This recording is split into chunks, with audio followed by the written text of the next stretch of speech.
And welcome to the Boston City Council. My name is Salvatore Lamattina. I am the chairman of the Boston City Council Committee on City, Neighborhood Services, and Veterans Affairs. And today's subject hearing is docket number 0740, in order for a hearing to discuss the need for a comprehensive trauma response system in the city of Boston. This matter is sponsored by Council Presley and was referred to the committee on May 1st, 2013. Before I turn this over to Councilor Yana Presley, I first want to commend her for this order, for this hearing, because I really think it's very important for the people that live in our city. August 5th, 1981, my family experienced trauma. My cousin, who was a year older than I am, was murdered, and my aunt was shot. And I still remember that day, August 5th, 1983, like it was yesterday. And it still haunts me from today. And I could tell you from the day I got the phone call from my wife that my cousin was shot until after his funeral and the weeks after that, trauma. And my aunt survived, and 30-something years later, she still suffers with trauma. So I want to commend you and thank you for this, because I think that there's a lot of people that need some support when they go through a trauma like this. So with that, Council President. Well, thank you, Mr. Chairman. Thank you for expediting the scheduling of this hearing. Thank you for sharing your own personal story and experience. And I want to thank each and every one of you for your participation today, and those who are watching at home. This is being recorded. I thought it important to first begin with the definition of trauma. One of the challenges that I have found in working in this space is that many people don't understand what it is. So the American Psychological Association defines trauma as an emotional response to a terrible event, like an accident, rape, or natural disaster. Immediately after the event, shock and denial are typical. Longer-term reactions include unpredictable emotions, flashbacks, strained relationships, and even physical symptoms like headaches or nausea. While these feelings are normal, some people have difficulty moving on with their lives. As a survivor of sexual violence, I have been in an elected official capacity advocating for a greater investment and support for trauma supports in the aftermath of sexual violence, domestic violence, and homicide since I joined the council in 2009. And I have to be frank in saying that in that advocacy, I have found that too often people stereotype these issues and see them as tragic events that happen to other people in different neighborhoods. The events of April 15th on Marathon Monday, those tragic events, those traumatic events, given the gravity and magnitude and the world stage whereby those bombings occurred and all of our lives were disrupted, I think provides an impetus for me to continue to talk about trauma. Because finally, people who did not previously get it now get it. Because this was not an event that could be othered. And although I do want to commend our first responders, our city and state for a coordinated effort to support those in the immediate wake of the marathon.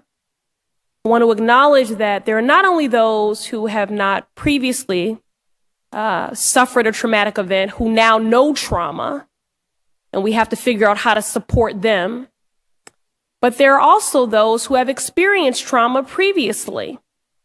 Immigrants who call Boston their home, who fled war-torn countries.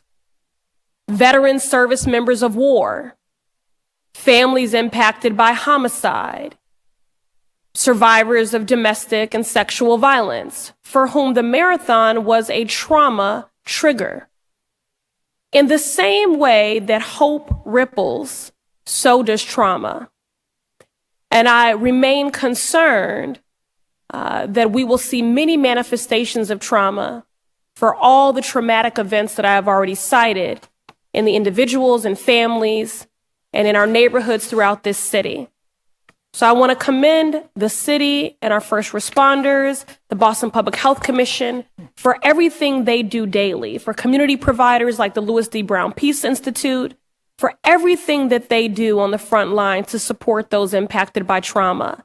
This is an opportunity for us to better educate ourselves about what supports currently exist, and BPS too, what supports currently exist, and to better understand where there are service delivery gaps.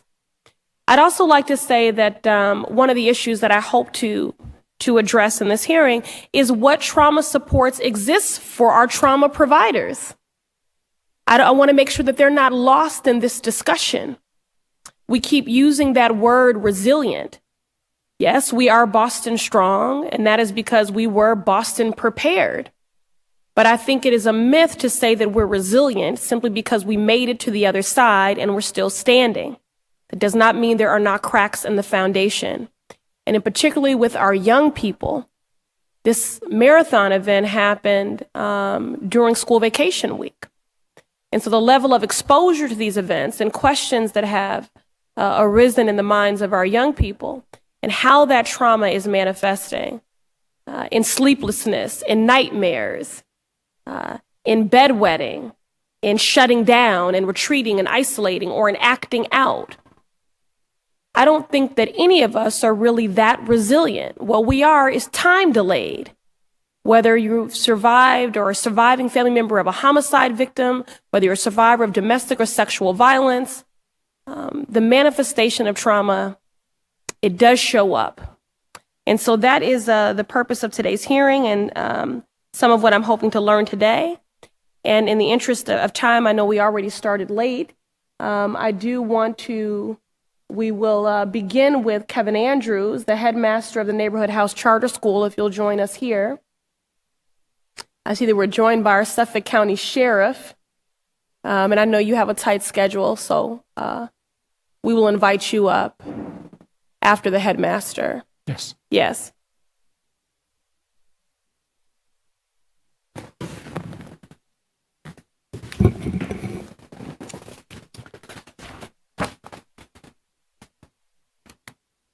Good afternoon. Good afternoon. I want to thank the chair of the City Neighborhood and Veterans Affairs Council, Sal Malmatina, and at large Boston City Councilor Ayanna Presley for allowing me to speak before you today. My name is Kevin Andrews. I am the headmaster of the Neighborhood House Charter School in Dorchester. Neighborhood House serves 400 students in Boston, primarily from Dorchester, Roxbury, and Mattapan areas. I'm here to testify about the need for additional funding and support for comprehensive trauma initiatives, as well as for the Boston Public Health Commission. April 15th, 2013, Patriots Day, Marathon Day for the city of Boston, started out like any others in the past for me. The sun was shining, the day bright, a great day for the Boston Marathon. My family went on to cheer the runners from all over the world. After the first surge of runners passed the finish line, I went home to watch TV from my living room. Within a few minutes, I found myself watching bombs going off at the finish line. I found myself, although horrified and deeply saddened by what I had been watching unfold, At the moment, I had no idea how closely these bombings would affect me, our school, and our school community. In a matter of minutes, we lost the beloved student Martin. His sister Jane, one of our first graders, was seriously injured in that way that will impact her for the rest of her life. Denise, the mother of Martin and Jane, of our school librarian, was physically injured, though I can't imagine that physical hurt compared to her emotional hurt. A family in our school community will never be the same. Innocence stolen.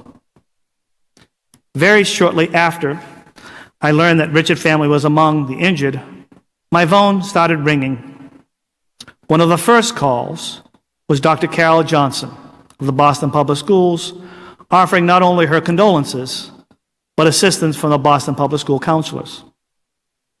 She also said she would be in contact with Boston Public Health Commission. Soon after, the mayor's office, Boston Children's Hospital, contacted us, offering assistance of their counselors and social workers. This was school vacation week. We were able to focus first on the teachers to support them and prepare them for when the students came back. Teams of counselors from Children's Hospital, Boston Public Schools, and the Boston Public Health Commission were an enormous help in providing counseling for our teachers in preparing for the first day back after school vacation. We were also in communicating with parents, and held an open house that Wednesday night for parents and children to receive support and counseling.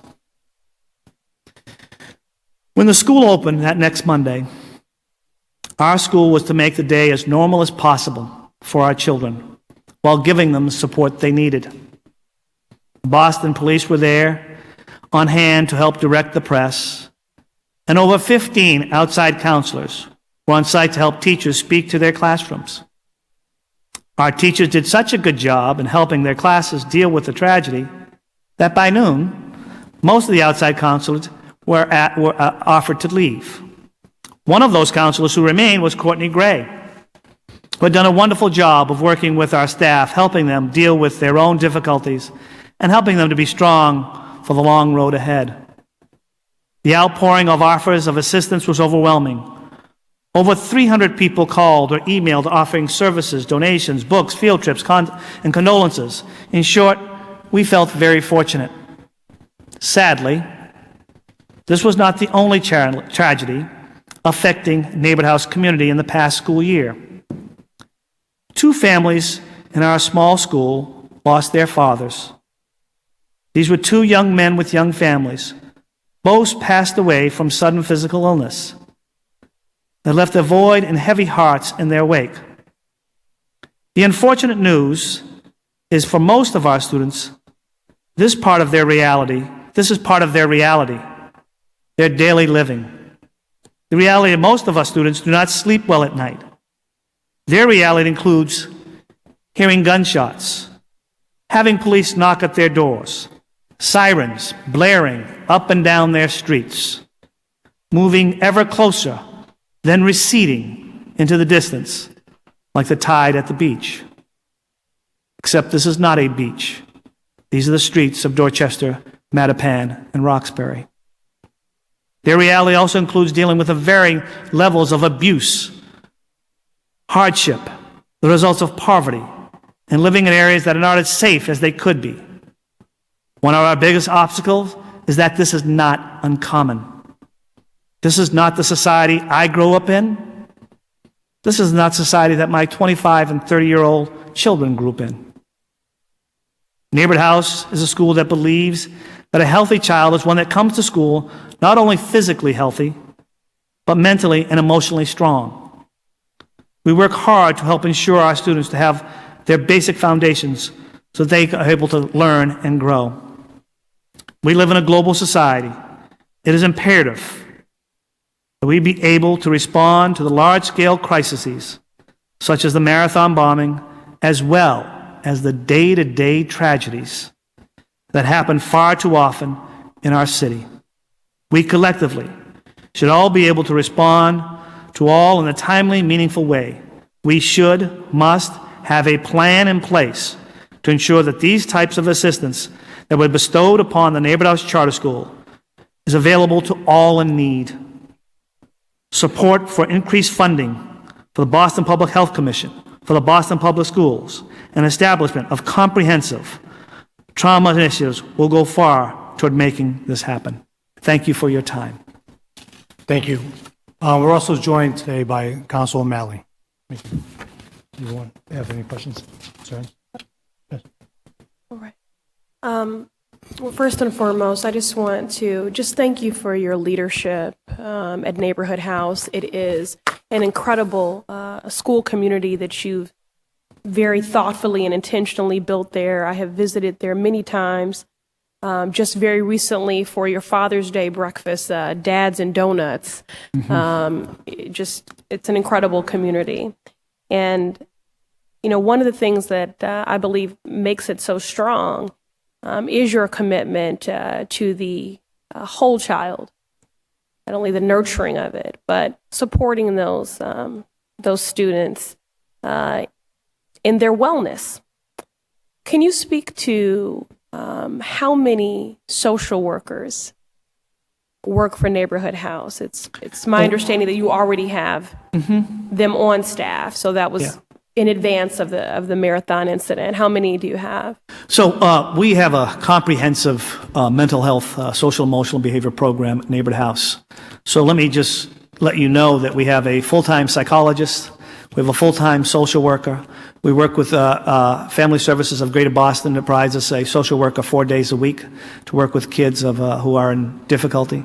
I might also add we have over 25% of our school are children who have some kind of difficulty, whether it's trauma, counseling, special education that they are dealing with. We also have a student support initiative where we have a person on site who deals with student support and other means of some schools we call Dean of Discipline, but we go beyond that. It's looking at really the needs of the family and the school. So it's a pretty comprehensive group that we have brought on board. We know it's expensive. We've had to fundraise as a charter school. We're independent. We've had to go out and fundraise to have these kind of services there. But I firmly believe, as ABCD said many, many years ago, in 1966 or 68, if I'm not mistaken, when they talked about a healthy child is one who needs to eat.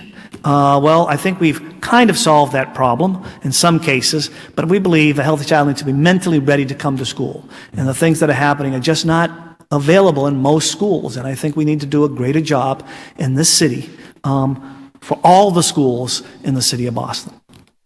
Long answer to your very... Oh, no, it was Sorry. a thorough answer, and I'm grateful for that. And I don't have that many questions because your testimony was so comprehensive, and it was sobering and candid, and I think it painted a complete picture.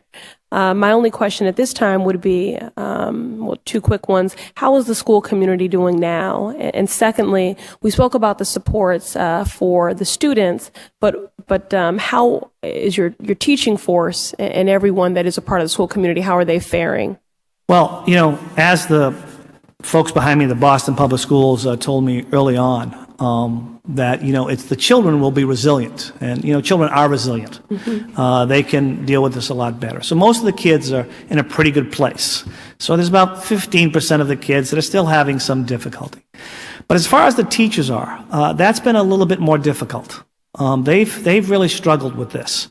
Remember, they have to every day hold themselves up and be strong for the kids.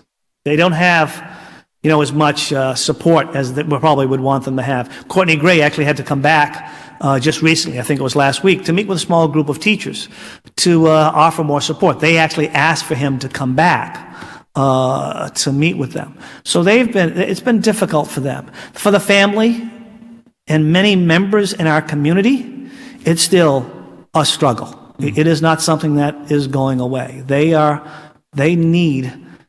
I can see that many of them need outlets as much as we can guide them in that outlet. I have had families come and speak with me after the bombing, you know, about other issues. Just 2 days ago, the the family that lost the father in November by a sudden heart attack. By the way, the children saw the father die. Came to me just to offer me a gift and to say thank you for the outreach that we have done with them. We forget about these others. And Martin is dear to my heart. The whole Richard family is dear to my heart. But there are so many other kids that are suffering every day. So it's been difficult for the adults. And the other question, did I answer it? No. Yes, and then just the last one, and I'll turn it over to the chair. You said that some of the children are still experiencing difficulties. How have you been able to identify that? What sort of difficulties? I think some of the things that you said in your comments are still happening with some of our kids. Up at night, can't think, behavioral changes that we've seen in a number of, and it's hard in a school to identify whether it's the loss of Martin or is it just their behavior? Is it something else that comes in their lives? I mean, all these, in one of these classes, one of the families that lost the fathers is in Martin's class, and she has retreated even more so. So, this is traumatic, and there is still, sadly, much more to do. It's not going to go away. It's going to be there in September when we come back. Everybody thinks the summer everybody's going to be fine. We're not going to be fine. We'll be better, but we're not going. I don't know if we'll ever be completely fine. Thank you. Thank you. Ms. Andrews, I'm awful sorry for the loss of your student, and I just pray that your school will recover. Can you just talk a little about what kind of therapy or what they did that day? The counseling, what kind of counseling? So was it one-on-one? Was it talking to the students as a group? There was a varied amounts of different kinds of therapy. There was group therapy, small counseling, some individual counseling that happens. All those things happened, and working as a team. And if there's one thing may I just add one other thing? I know I'm going on probably longer than you want me to go. The one beautiful thing about all of this is that the Boston Public Schools, the Boston Public Health Commission, the Neighborhood House Charter School staff, and the Children's Hospital all work together. There was no ego. There was no, let me take the lead, let me do this. It was very clear from all the support systems that, what do you want? How can we help you? Here's our expertise. Here's what we know. And it's like when they all came, they just sat and waited for the key of, what to do. And I turned to them and said, how can you help? And we just all came together. There was no ego. There was no, this is a charter school, or no, these are kids in the city of Boston. And I say that only because we have this Boston Compact and how we're trying to work together. We need to come together as a city, and this is a perfect avenue for us to come together. And I just can't thank the people behind me, the Children's Hospital, the Boston Public Health, Courtney, all of them were superb, and all different kinds of ways of therapy were there. The biggest problem, Mr. Chairman, is it's the aftermath. It's like now. Okay? During the time, flood of services. That's right. And then what happens? Yeah. So that day, on Marathon Monday, I was at the Marathon. Actually, there was like 5 city councilors, and I was with Representative Aaron Mikowitz at Abe and Lou's when the second bomb went off. And I, thank God, I was lucky. I was in the back, but Representative Mikowitz happened to be near the patio, and after the first bomb went off, he put his face outside to look and see what happened, and he saw the second bomb go off. And I could tell you that I had a lot of sleepless nights because of that. and Representative Michael was having nightmares because of that. So I wish there was something in place, maybe, because I'm sure if that happened to us two, and I know that President Murphy was having some difficulties in Linehan, that maybe we needed to put in place something where the whole city could have some kind of help and some therapy and some counseling available for the city as a whole. So I'm glad that they did that to your school, and maybe if something like this, we get it out of this hearing today, that services like this will be available for the city if there's ever an incident like this again. Councilman Matt O'Malley. Thank you, Mr. Chair, and I just wanted to briefly thank Councilor Presley for once again just hosting and coming up with the idea of a conversation that needs to be had. Very, very briefly, just wanted to thank you for your leadership. I know many people in the Neighborhood House Charter School community. I cannot imagine how difficult the days and the weeks have been. It's funny, it was a little more than 2 months ago, the attacks of April 15th, and on one hand, it seems like it was yesterday. We all remember so vividly where we were. On the other hand, it seems like so much has changed. So I just wanted to thank you. You had 2 points which I could not agree more with. One is talking about, and it's so gratifying to hear how all the different agencies work together. And we heard that, and one of the reasons why the success, we had such success in apprehending the two domestic terrorists was the law enforcement working together at all levels, federal, state, and city. And to hear that with our clinicians and social workers and doctors from Children's, from BPH, from your shop is gratifying to hear that. And the second thing that you mentioned was looking at the services and the need for them now and through the summer and into the fall. And I guess you think of when a loved one dies and people come over to the house and bring food and casseroles for the first couple days, and you're surrounded with people, but then as the weeks and months go on, you find yourself alone. So anything we can do to support you and make sure that we have the resources available, I know this entire council stands with you, and we're just so sorry for your loss and so grateful for your leadership and leading the community after. Legislation would help. I think we need to. I think that and I think the city of Boston really needs to take, and the councilors, I would hope, take the lead in this and ensure that, we can't ensure that this won't happen again. But what we can ensure is that we can do better. And Neighborhood House was very, very fortunate. But as Councilor Presley said, there are women who are being abused in this city on a daily basis. There are children that are being abused on a daily basis. There's trauma happening. There's violence happening on a daily basis. There are mothers losing loved ones all the time. We can't ignore that half of the problem. Or should I say, the other 99% of the problem. Right. Those people need it. We all need that.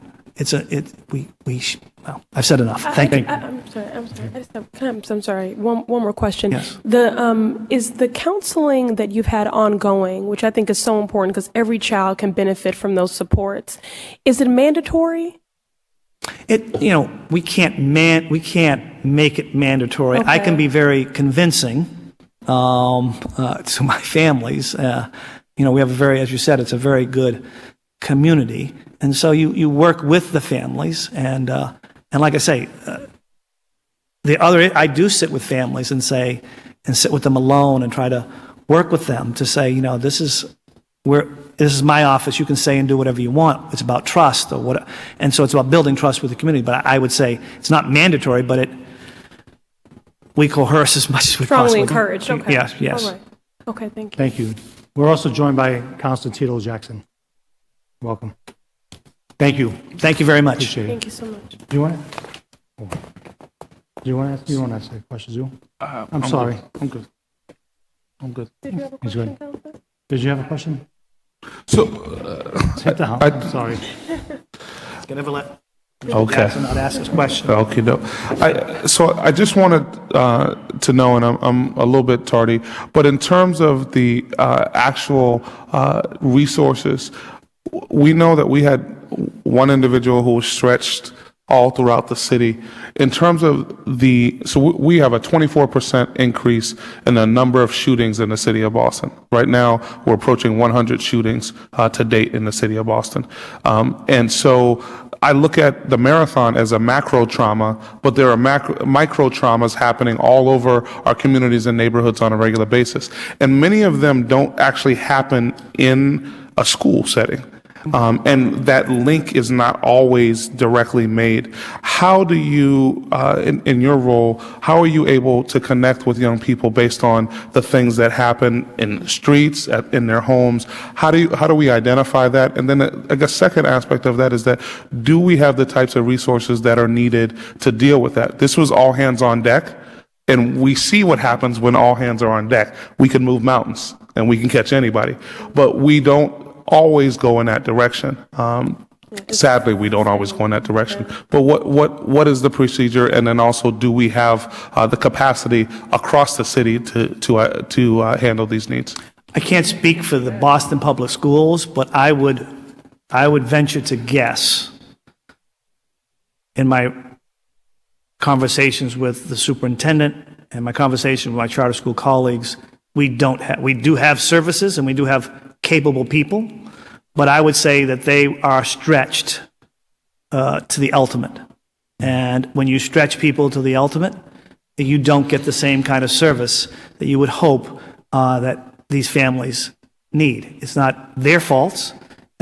We have seen it in our school, I would say, and you would have to ask the people from the Boston Public Schools if these kind of services exist in each school. Mm-hmm. My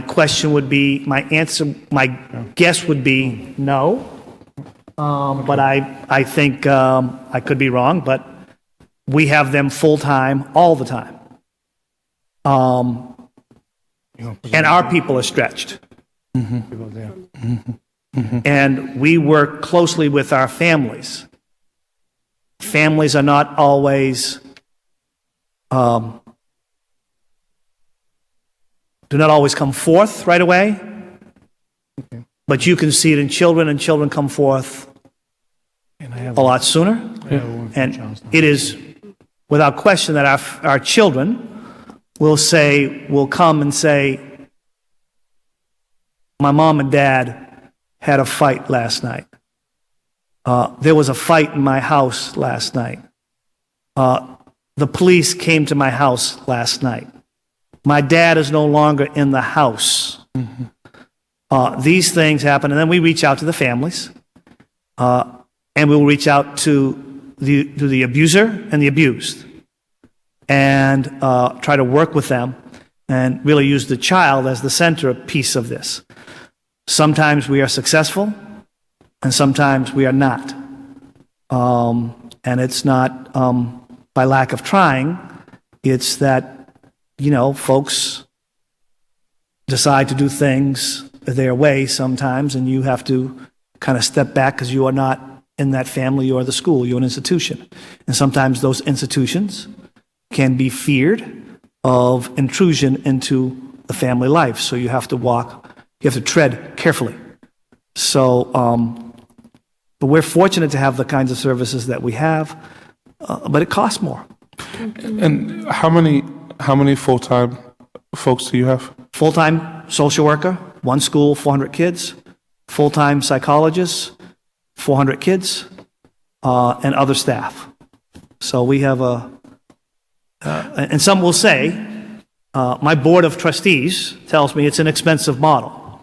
And I say to them that it is an expensive model, but we have children who need to have services. And you would find these services easily in affluent school systems and in private schools.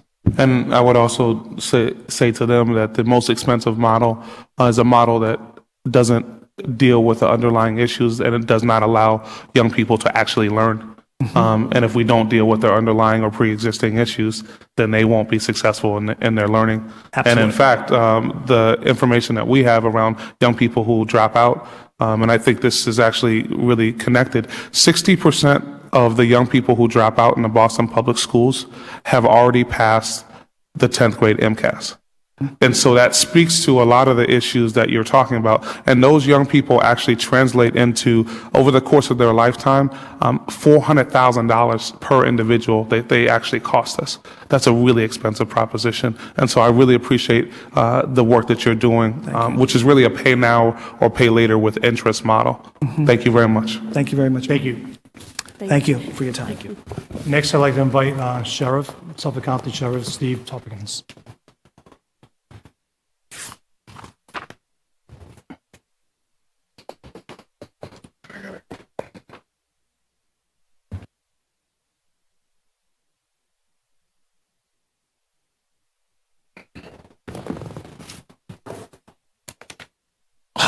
Good afternoon, councilors. Good afternoon. Afternoon, Sheriff.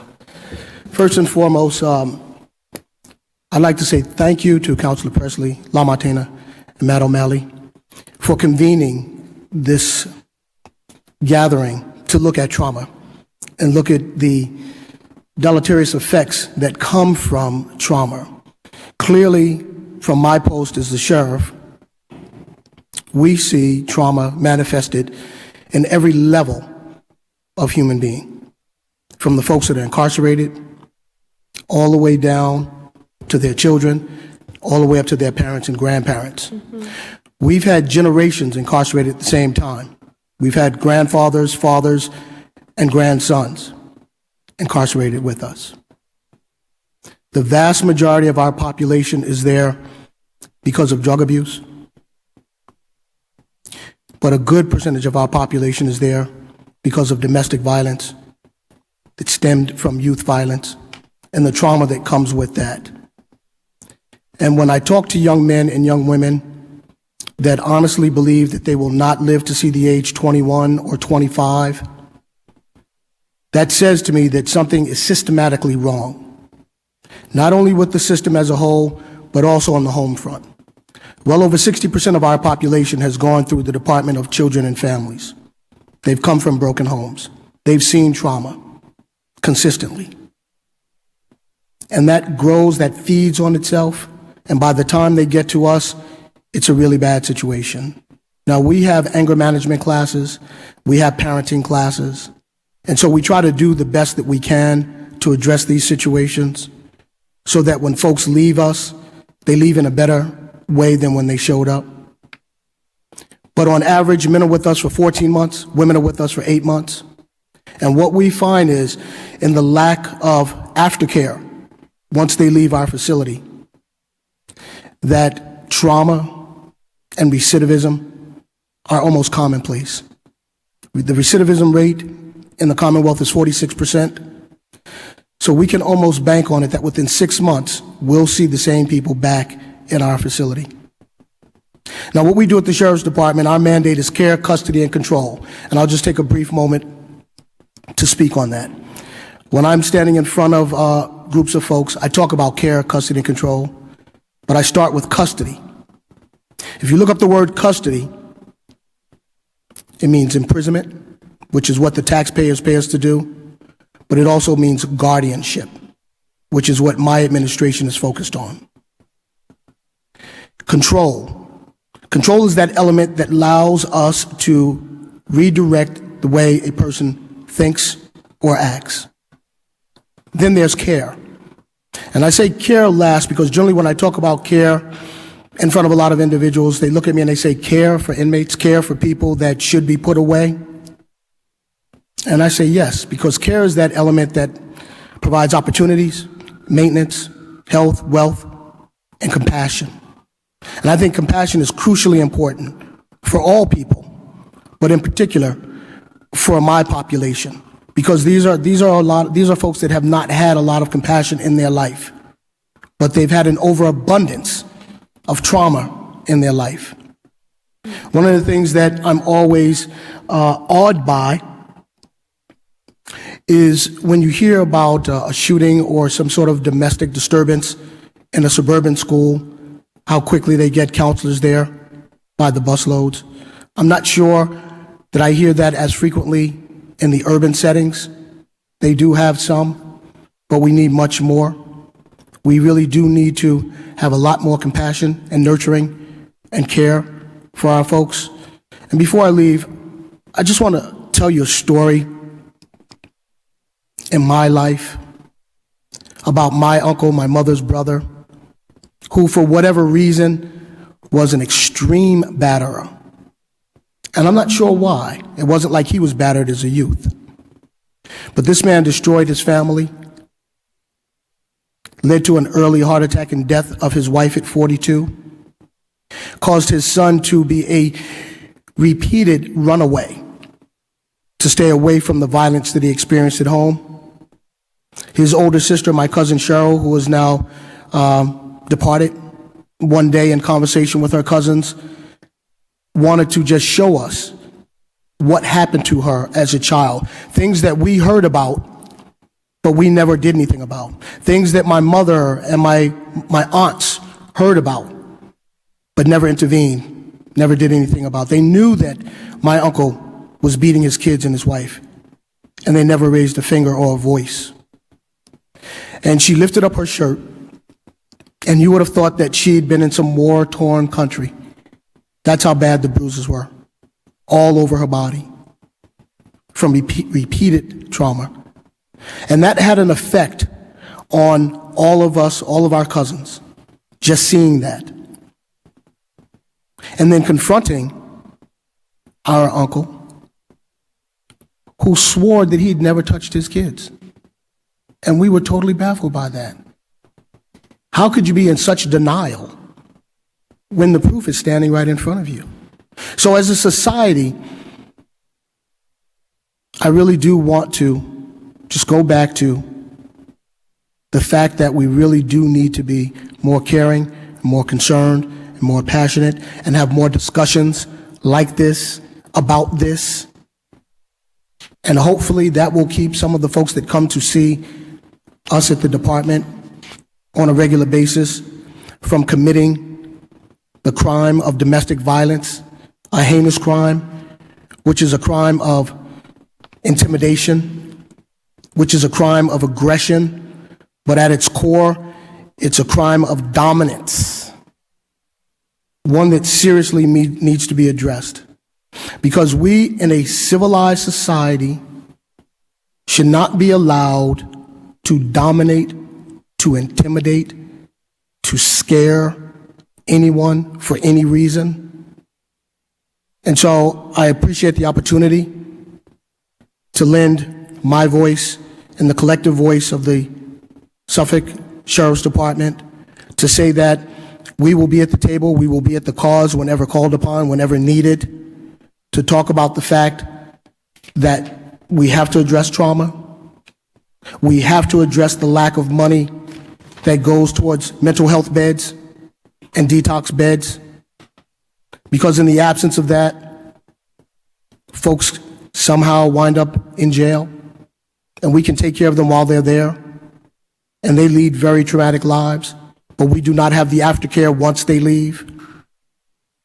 And so if we are the richest nation on the planet with an abundance of resources, the question then becomes, how do we, the many, say to the few at the top that we need more, that we need to work closely together, and that we really do need to make some real significant, discernible change in the way we address the issues of trauma. Thank you so very much for the opportunity to speak on this issue. Thank you for your Thank you, informative Sheriff. testimony. Council President, do you have any questions or concerns? No. No? Council, I don't know.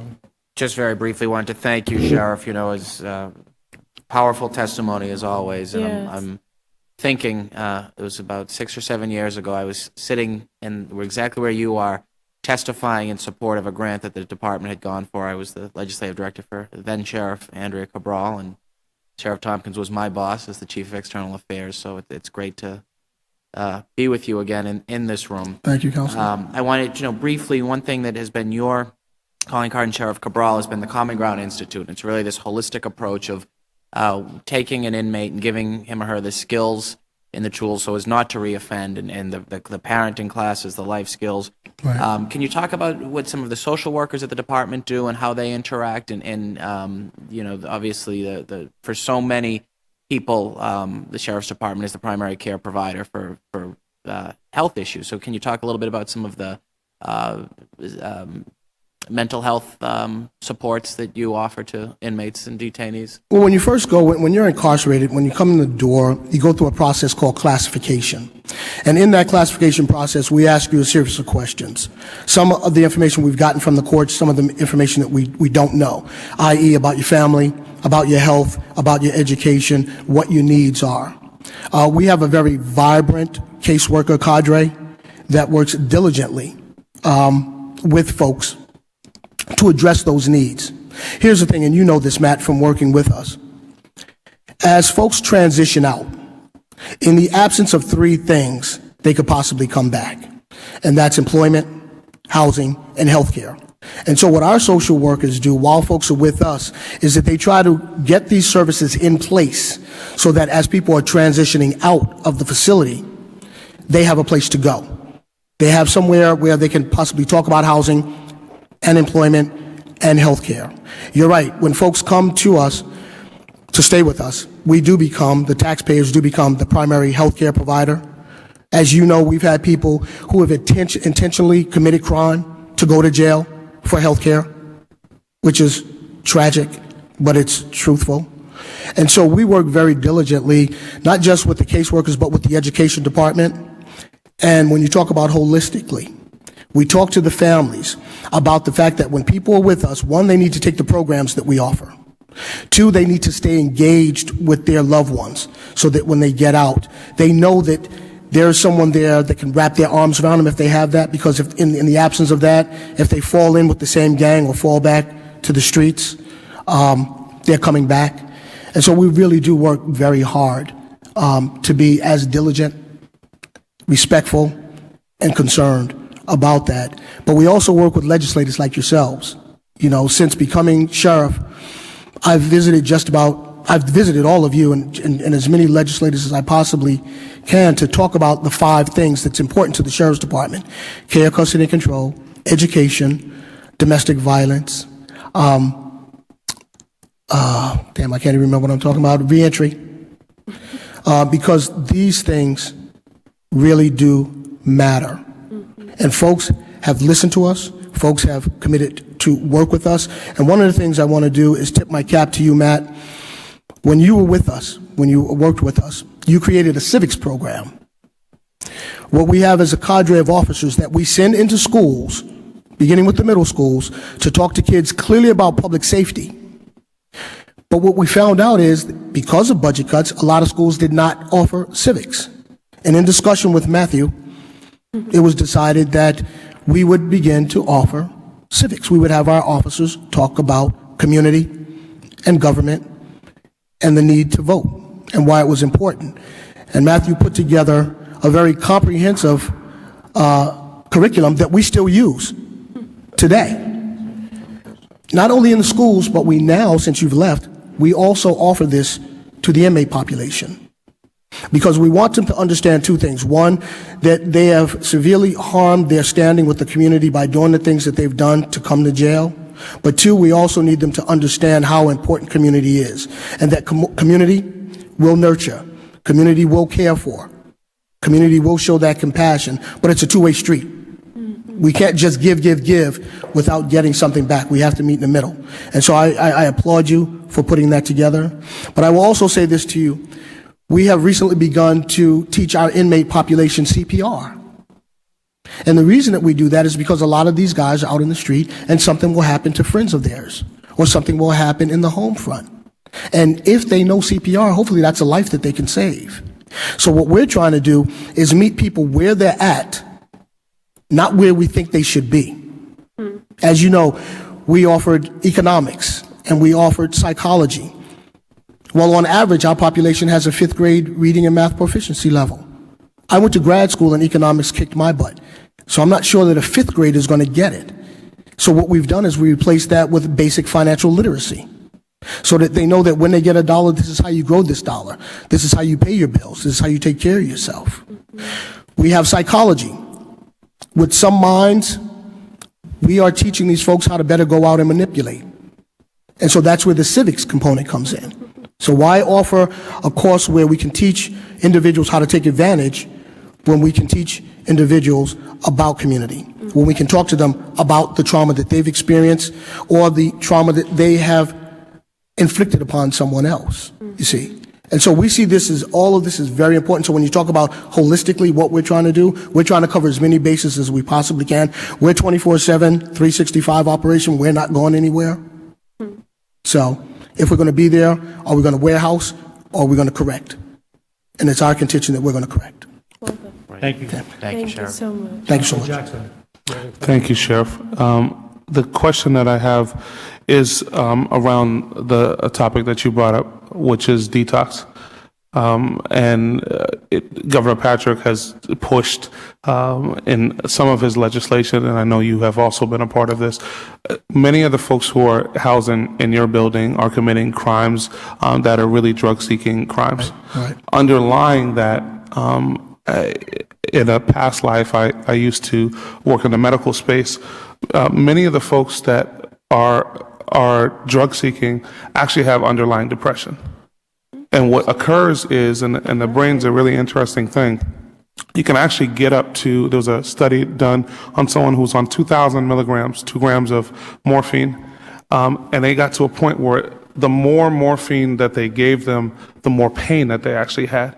They backed that person all the way off to 20 milligrams and gave them an antidepressant. And they were able to control their pain on 20 milligrams. And I bring that case up just simply because many of the people who you're dealing with who have those drug-seeking behaviors are actually self-medicating to deal with the underlying issue of depression. So I wanted to ask, what strategies do you have there to deal? Obviously, there's a medical approach, but there's also some counseling approaches to dealing with that underlying issue of depression. Well, that comes in with our caseworkers and our medical practitioners. As I mentioned, when you come in and you're classified, to find out exactly what your health needs are, what drugs you're on, what drugs you should be on. We try to also extend outside of the facility to talk to whatever caretakers they have had outside the facility, just to get the continuum of health care. We talk to family about their dependence on drugs and how that's affected them, and whether or not something worked versus something that did not work.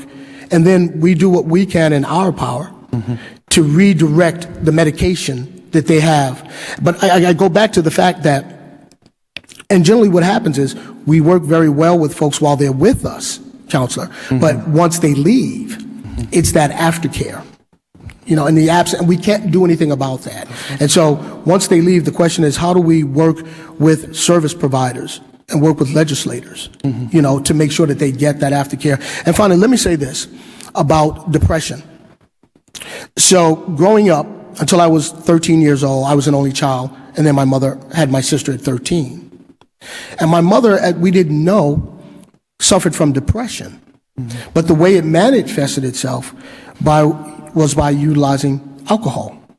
So she was, I would call, a functioning alcoholic. She would go to work every day, do her job, and come home and drink herself to sleep every night. And we thought that it was just because she got addicted to the alcohol. What we later found out was it was because of the separation from my father, her husband, who had been her childhood sweetheart. They'd been together since she was 14, he was 15. I was born when she was 19, he was 20.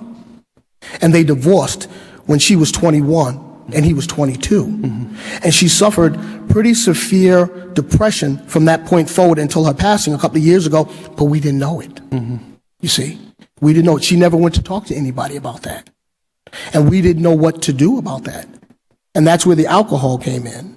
And I came up here to go to school. I'm from New York. I came up here to go to school. And one day I went home, I opened the door, and just about every local neighborhood wino was in my mother's apartment.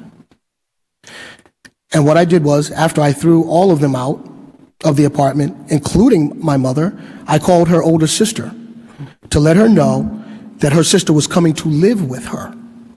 My aunt lived, we lived in Manhattan, my aunt lived in New Jersey. I called 2 friends of mine, we got a U-Haul, we packed up all of her stuff, We took her to New Jersey. My aunt really wasn't too happy about that when we showed up. But here's the point. This was her younger sister, and she took her in. She's family. And she nurtured her. And she cared for her. And she got her back up on her feet, you see. And so that's what we try to do, is to find all of those resources internally and externally to make a person whole. And she actually saved her younger sister, my mother's life, by just being there, by just listening, you see. So those are the things that we have to do as a society to take care of ours. Are we not our brothers and sisters' keepers? I say we are. And, I think you also bring up a really important point. So 95% of the people who get incarcerated in the state of Massachusetts actually get out. So the folks that you're caring for and you're in custody and you're controlling, those folks most often are going to get out, and it's really important that we stand them up, as you noted. I also wanted to compliment I guess I call him my classmate right now,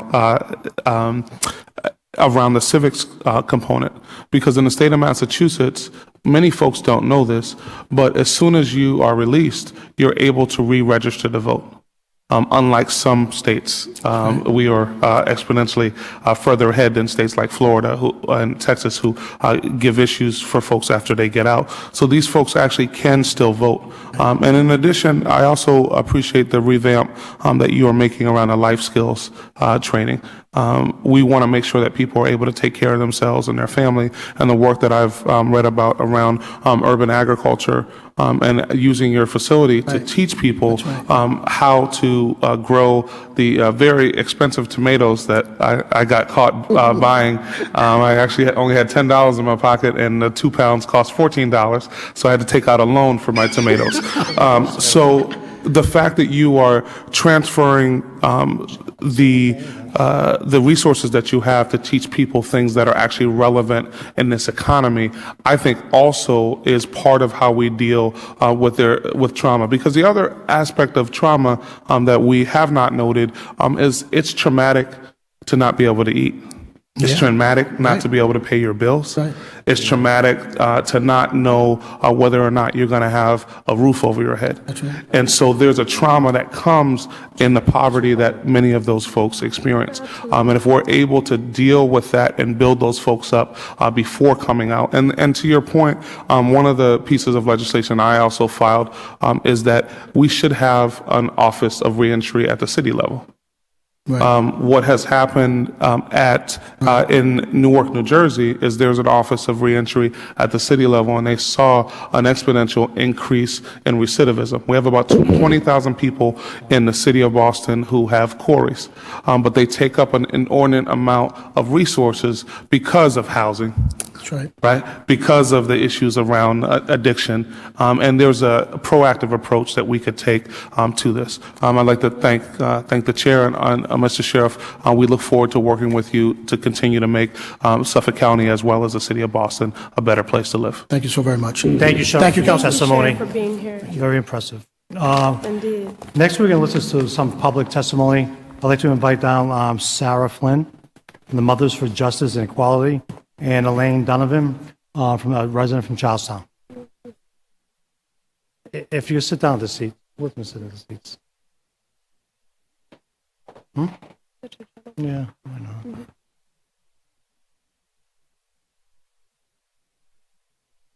And then we'll go with all three of them.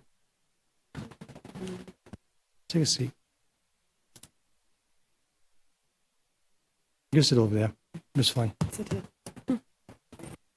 Anywhere. We'll start off with Sarah Flynn. Okay. Welcome to the Boston City Council. Thank you for inviting. Thank you also for calling this important hearing. I would like to start off. My name is Sarah Flint, member and lead organizer for Mothers for Justice and Equality, an organization that was formed 3 years ago, whose mission is to end neighborhood violence and work with families to, identify and work with the issues that affect them as a result of the violence in our community. mostly homicide, but as you know, there's so many other forms of violence, battered women, child abuse, rape, the issues are on and on. I would first like to thank Congressman, oh God. Oh, yeah. Councilor Lamartino, and mainly thank I didn't promoted you, huh? Thank you. And Councilor Ayanna Presley for keeping going with the issues dealing with families and children. My name, again, as I said, my name is Sarah Flint. I am the mother of James Jimmy Flint, who was murdered in 1981 at the age of 18. This was a very traumatic experience for me and my family. And it's nice for me to be here testifying in his memory. Today is his birthday. He would have been 41 years old today, which I know is older than a lot of our councilmen and women. But he was murdered on his way to work, on his way to a block party. It was an incident with him and another young man being in a fight, and he was stabbed to death. Jimmy was my oldest son. I have 3 remaining children, but he's always been my son in account of my children. My youngest daughter was 10 at the time. My oldest was 16. So you can imagine the trauma that they dealt with losing their older brother to violence. Back then, it wasn't really an issue of violence, especially like it is today with children.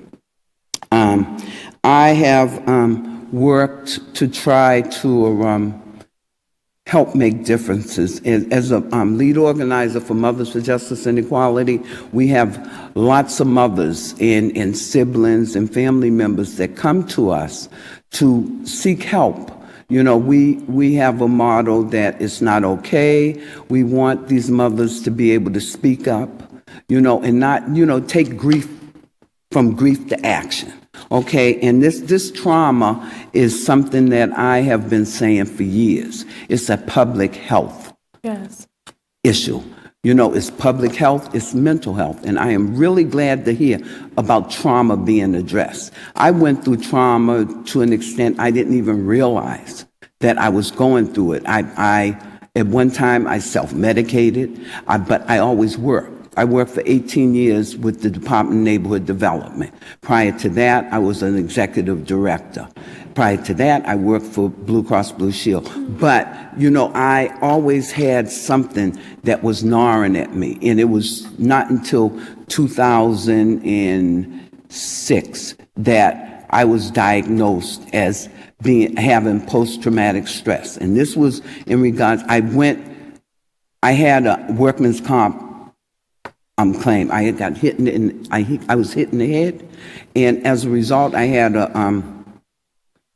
a concussion, and it's just like it had me just reeling because I worked 18 years, really since I was 14, and this I found out later that triggered the post-traumatic stress, and then also I realized that I was self-medicating, and that's how I was dealing with the loss of my son. That was. I can't explain the hurt and the pain that I went through. And I now, over the last 31 years, I see this going on with mothers and siblings. We're not looking at the issues of the young siblings that are losing their brothers and sisters. Even if they're the perpetrator, that is a loss to that family. I think of a young person knowing that their brother or sister has taken their life, having to go to school, and, being ridiculed, picked on. Sometimes that causes them to resort to violence themselves. The school department does not have a mechanism, because I've asked the superintendent, to deal with our young people as far as trauma. You look at these incidents in the suburban areas, they put together a trauma team that goes into the school. They not only deal with the children, they deal with the teachers.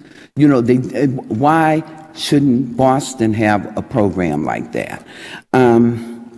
This is something that, like I said, I've been hearing over and over again. There's some families, they don't realize that they're going through this trauma experience. They don't know where to go. Like, I've been out in the community working as an organizer for over 30-something years. And there's some of these things I don't know where to refer them to. And I know Boston Health Commission is, Boston Public Health Commission has got programs together. They need to be more accessible in the knowledge of them being around. We need to look at how these programs, whether it's with Boston Health Commission, Beth Israel, Mass General, how are they dealing with trauma? Because Boston Medical is not the only hospital that receives these victims.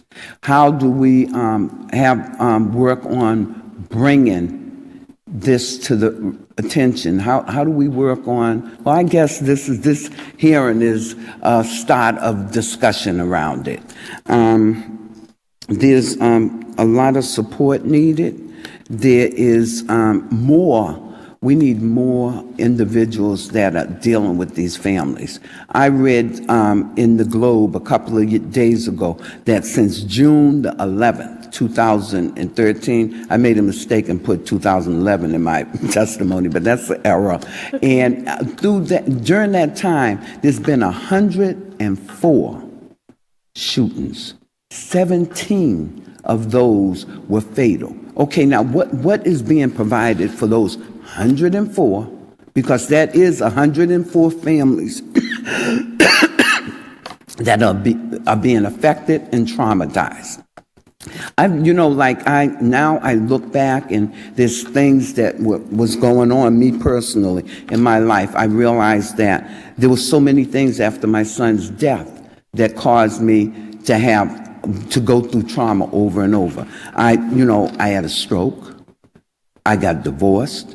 And then I had the issue with my job that, to me, it was taken from me because of not having the resources I needed. So that was a third trauma. And this was in, was in less than 10 years. Mm-hmm. I would like to make a few recommendations. Okay, and one other thing is the fact that with the trauma, that results to, like I said, substance abuse, alcohol, drugs, and these individuals are incarcerated. Mm-hmm. They're not given the things that they need. There used to be programs that had beds, for people in recovery. All the ones for women, as far as I know, they've been eliminated, and there's very few that are available for men. And that needs to be addressed because you need to look at the history of these individuals. What caused them, a lot of them, to go that route? What is going on with our young children? Right, they're being traumatized and they act up in school. The school they don't deal with them. They call the police. Then they're sent to DYS. They're not helped there. They don't address the borderline needs of these young people. Then they have a quarry. Then they have nowhere to go. They can't get a college degree. They can't get housing. They can't get jobs. And these things need to be addressed and find ways to really deal with this trauma that's going on. Now, I would like to make the recommendations of the following. I don't want to take over the whole, the remainder of the hearing. But one is to have the Boston Health Commission, Boston Police Department, the Boston Police Department, Boston Public Schools, health community centers, and other community service organizations to be trained, have individuals trained to deal with and address trauma, have school department create a comprehensive trauma response system plan to identify and provide service for our families, have proper staffing to handle caseloads of trauma response system, provide needed funds, hold hearings to discuss the funding that is needed. And by holding the hearings, it would be nice sometimes to have the hearings in the community because, you know, and even in the evening because Right. there's a lot of people that are interested. They really are, but they have to work. You Yes. know, in the time that these hearings are held, and then they, you know, they feel bad. My job or going to this hearing. And then we have unsympathetic employers.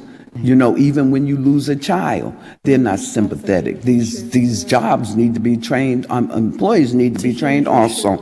Okay, create a 5-year comprehensive plan for funding.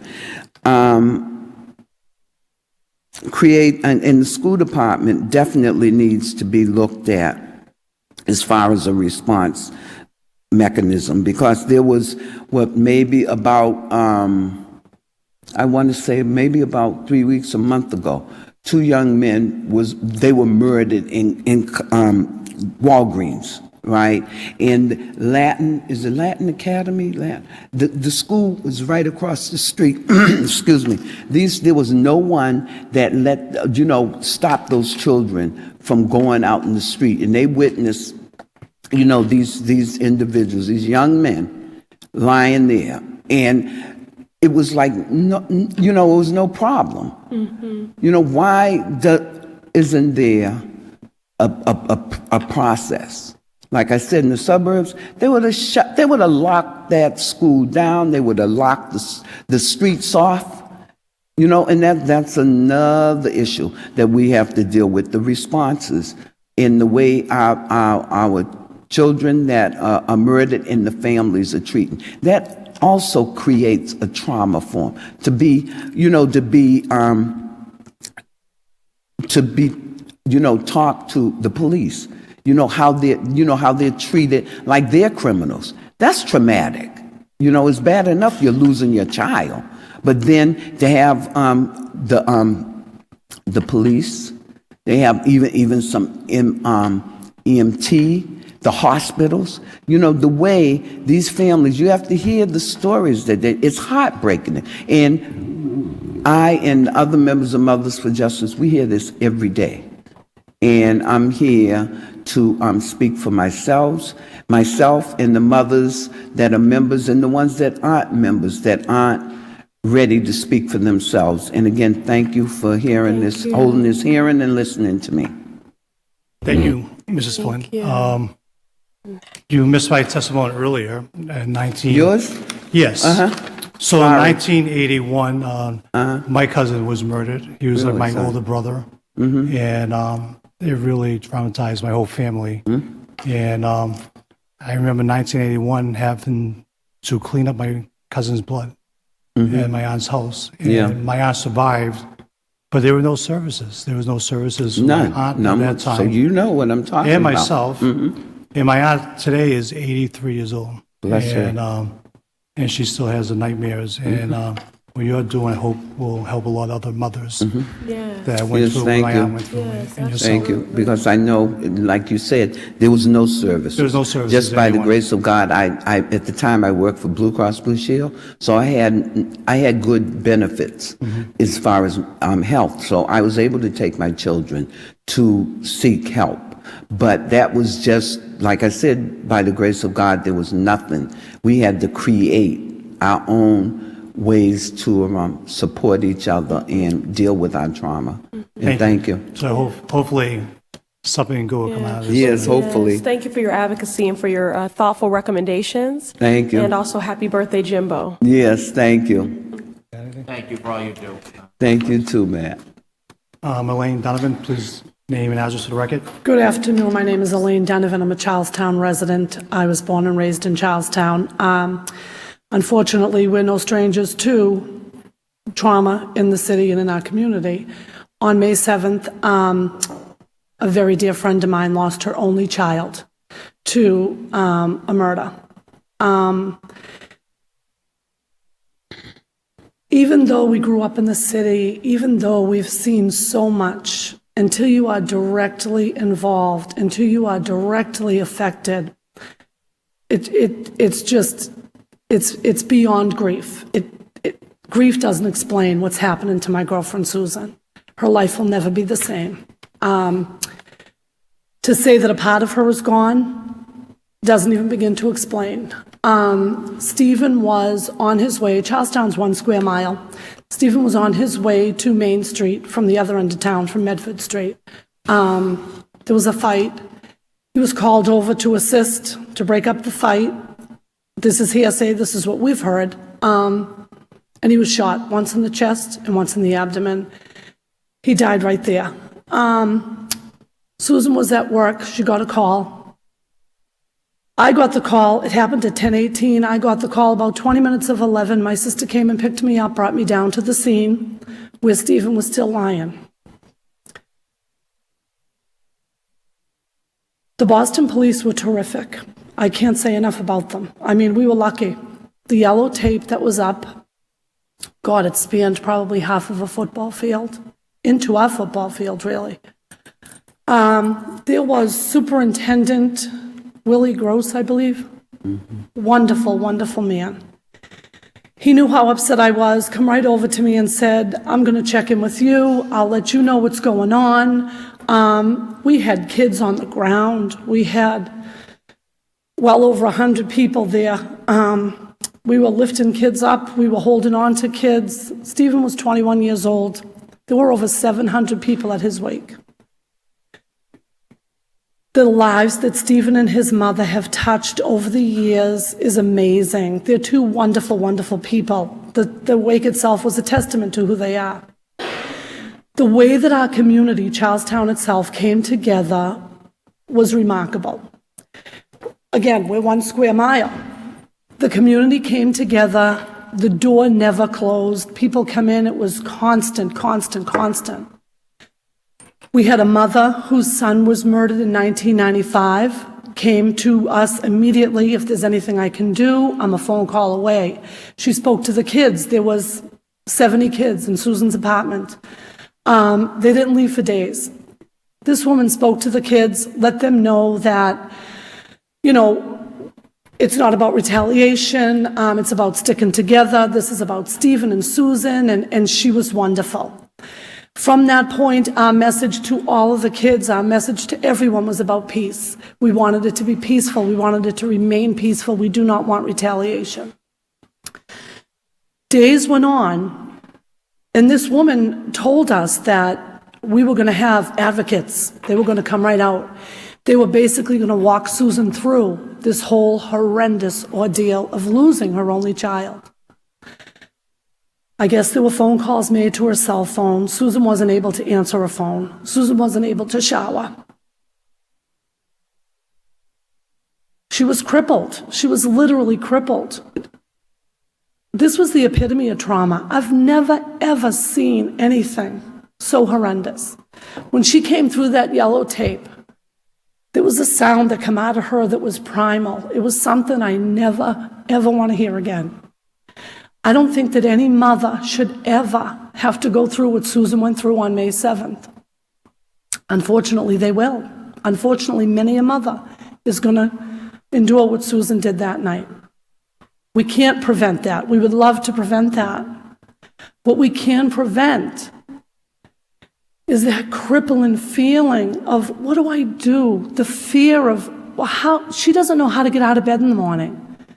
I feel like when you have a baby, most especially in the city of Boston, it's a wonderful city, there are people there in that hospital. They teach you how to bathe your brand new baby. There's a lactation consultant if you want a nurse. There's someone to tell you what to do from every given point. It's wonderful. It's a terrific system. When you're losing a loved one to cancer or another terminal illness, you can call hospice in. Hospice will come. They'll hold your hand. They'll assist you through the entire thing. When you lose a child by murder in the city of Boston, there's no one to hold your hand. There's no one there. We have a wonderful community, thank God for Charlestown. We have the support of our friends and neighbors and families, but there's no professional that should be there to say, I'm going to show you what to do. I will walk you through this. You don't need to be afraid. You're going to be able to get in that shower. You will be able to get out of that bed in the morning. I think it's your right as a mother to have somebody come to you and say, this isn't new to us, unfortunately. It's going to continue. There are professionals in this city that know how to do this. Susan is not that person. I'm not that person. I've done what I can. We have friends that haven't left her side to this day. We're not professionals. We don't know what to do. We're loving her. We're caring for her as well as we can. But we can't promise her that she's going to continue to get out of that bed. We're hoping she does. We're hoping she continues to shower. We're hoping that she's able to just do the regular stuff every day. But we don't know how to point her in that direction. We're not those consultants. We're not the hospice people. We're not the professionals. Like I said, Boston police were terrific those first days and hours. Courtney Gray came in from the Boston Public Health Commission. He was terrific. You know, all those people that come running. Thank God for every one of them. But eventually they need to go. People need to go home. People, unfortunately, Courtney has to go and assist another poor family. Do you know what I mean? There's got to be a system in place for people to just be able to live their day-to-day life and to be able to know that they can get out of bed in the morning, that they can take that shower, that they can continue to live their life like they deserve to. No one can ever bring Stephen Jones back. But we can make sure that other mothers don't have to be so afraid and don't have to question whether or not they continue to live their life normally as best as they can. Thank you. Thank you. Elaine, thank you. Thank you. Thank you for your testimony. Thank you. Thank you for your testimony. Thank you. Next, we're going to call the city panel. We have EMS, Virginia Femilari. From the Boston Police Department, Detective Tom Femilari. Wow. Okay. And for the Boston Fire Department, Lieutenant Charles Pop. I need to run out for a second. Okay. You just could make it fast.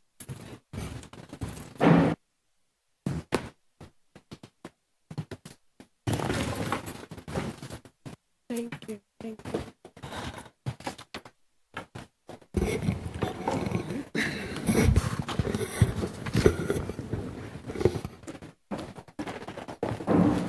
All right. Thank each and every one of you for your patience. We were going to continue with our voices from the community. I understand that you all have some time constraints, so we're going to switch the order. But I do think, beginning with those very sobering accounts of loss and trauma, were an important framework. And so, again, I thank you for what you do every day, for your participation here today. And I'm not sure which order you would like to testify, so I'll leave that for you to decide amongst yourself. But if you'll just state your name and your affiliation for the record. Yes, ma'am. Thank you. My name is Tom Femilari. I'm a detective with the Boston Police Department. I work at the Peer Support Unit. If there's no objections, I guess I'll jump right in then. That would be great. So I think what we'll do is just take a testimony in whatever order you like from all of you, and then we'll ask questions if we have any. Great. And then we'll turn it back over to the community. Thank you very much. Thank you, and thank you again for holding this very important hearing. The Boston Police Department has had a peer support unit or an employee assistance program under various names since its inception in 1974. It is the first employee assistance program for police officers in the country. In addition, the Boston Police Critical Incident Stress Management Team was initiated in 1998. As a matter of fact, 2 groups of our officers from the team were assisting in New York City during in 2001. Obviously, as well as our counterparts from all over the country. We've been using what's been known as the Mitchell model for intervention and feel that it has worked very well over the last 15 years. That being said, the Mass Peer Support Network enables us to call on other specially trained personnel to assist us as needed. Aside from the 5 full-time peer support officers at the unit, we have approximately 40 specially trained officers that work across the city in their role as full-time police officers, but are activated by the unit or the director, Sergeant Brian Fleming, when we are confronted with a critical incident, most notably the recent marathon bombing and subsequent shootout in Watertown. Within 15 minutes of that bombing, our team was activated and dispatched to a staging area on Ring Road at District 4 in the South End in an area hospital for defusings. Our clinicians that work part-time at the unit were also dispatched to needed locations. Also immediately, a group of officers was assigned back to the peer support unit to drop up an operational plan. The Mass Peer Support Network and the two state coordinators, myself and Lieutenant Pop from the Boston Fire Department, were in constant contact throughout this event. New York City Police Department and the Papa team were called and offered their services and were gratefully accepted. Between both teams, experienced in training, the assistance from the network, we were able to debrief over 600 police officers in 57 debriefings over a 9-day period. The integration of the two teams was almost seamless, considering the enormity of the tasks. Also, with the assistance of Boston EMS, we were able to secure clinicians through the Department of Public Health to assist several groups of civilians, both inside and outside of the police department.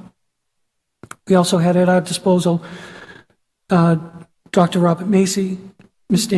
Stephanie Samuels, and Dr. Yotam Dagan, who assisted us in various one-on-ones during the event.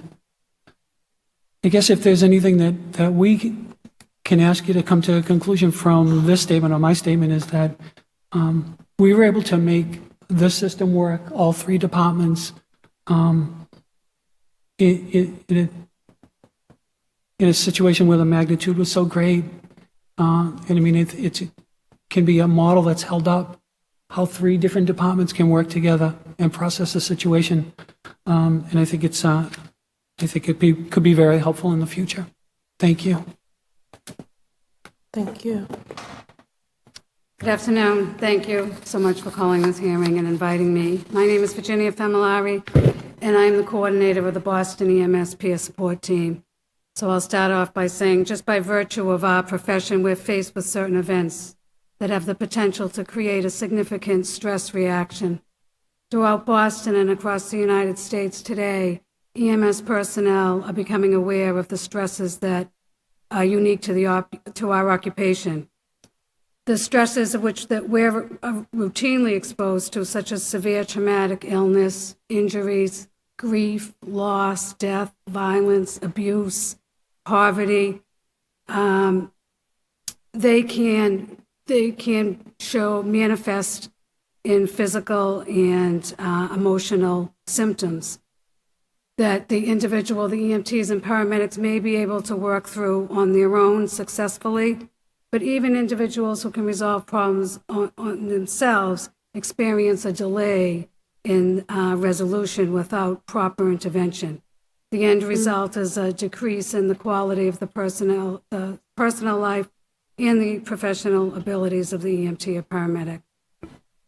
As a department, Boston EMS believes the well-being of its members after experiencing traumatic incidents is vitally important, not only to the members, but to their families and to the communities that they serve.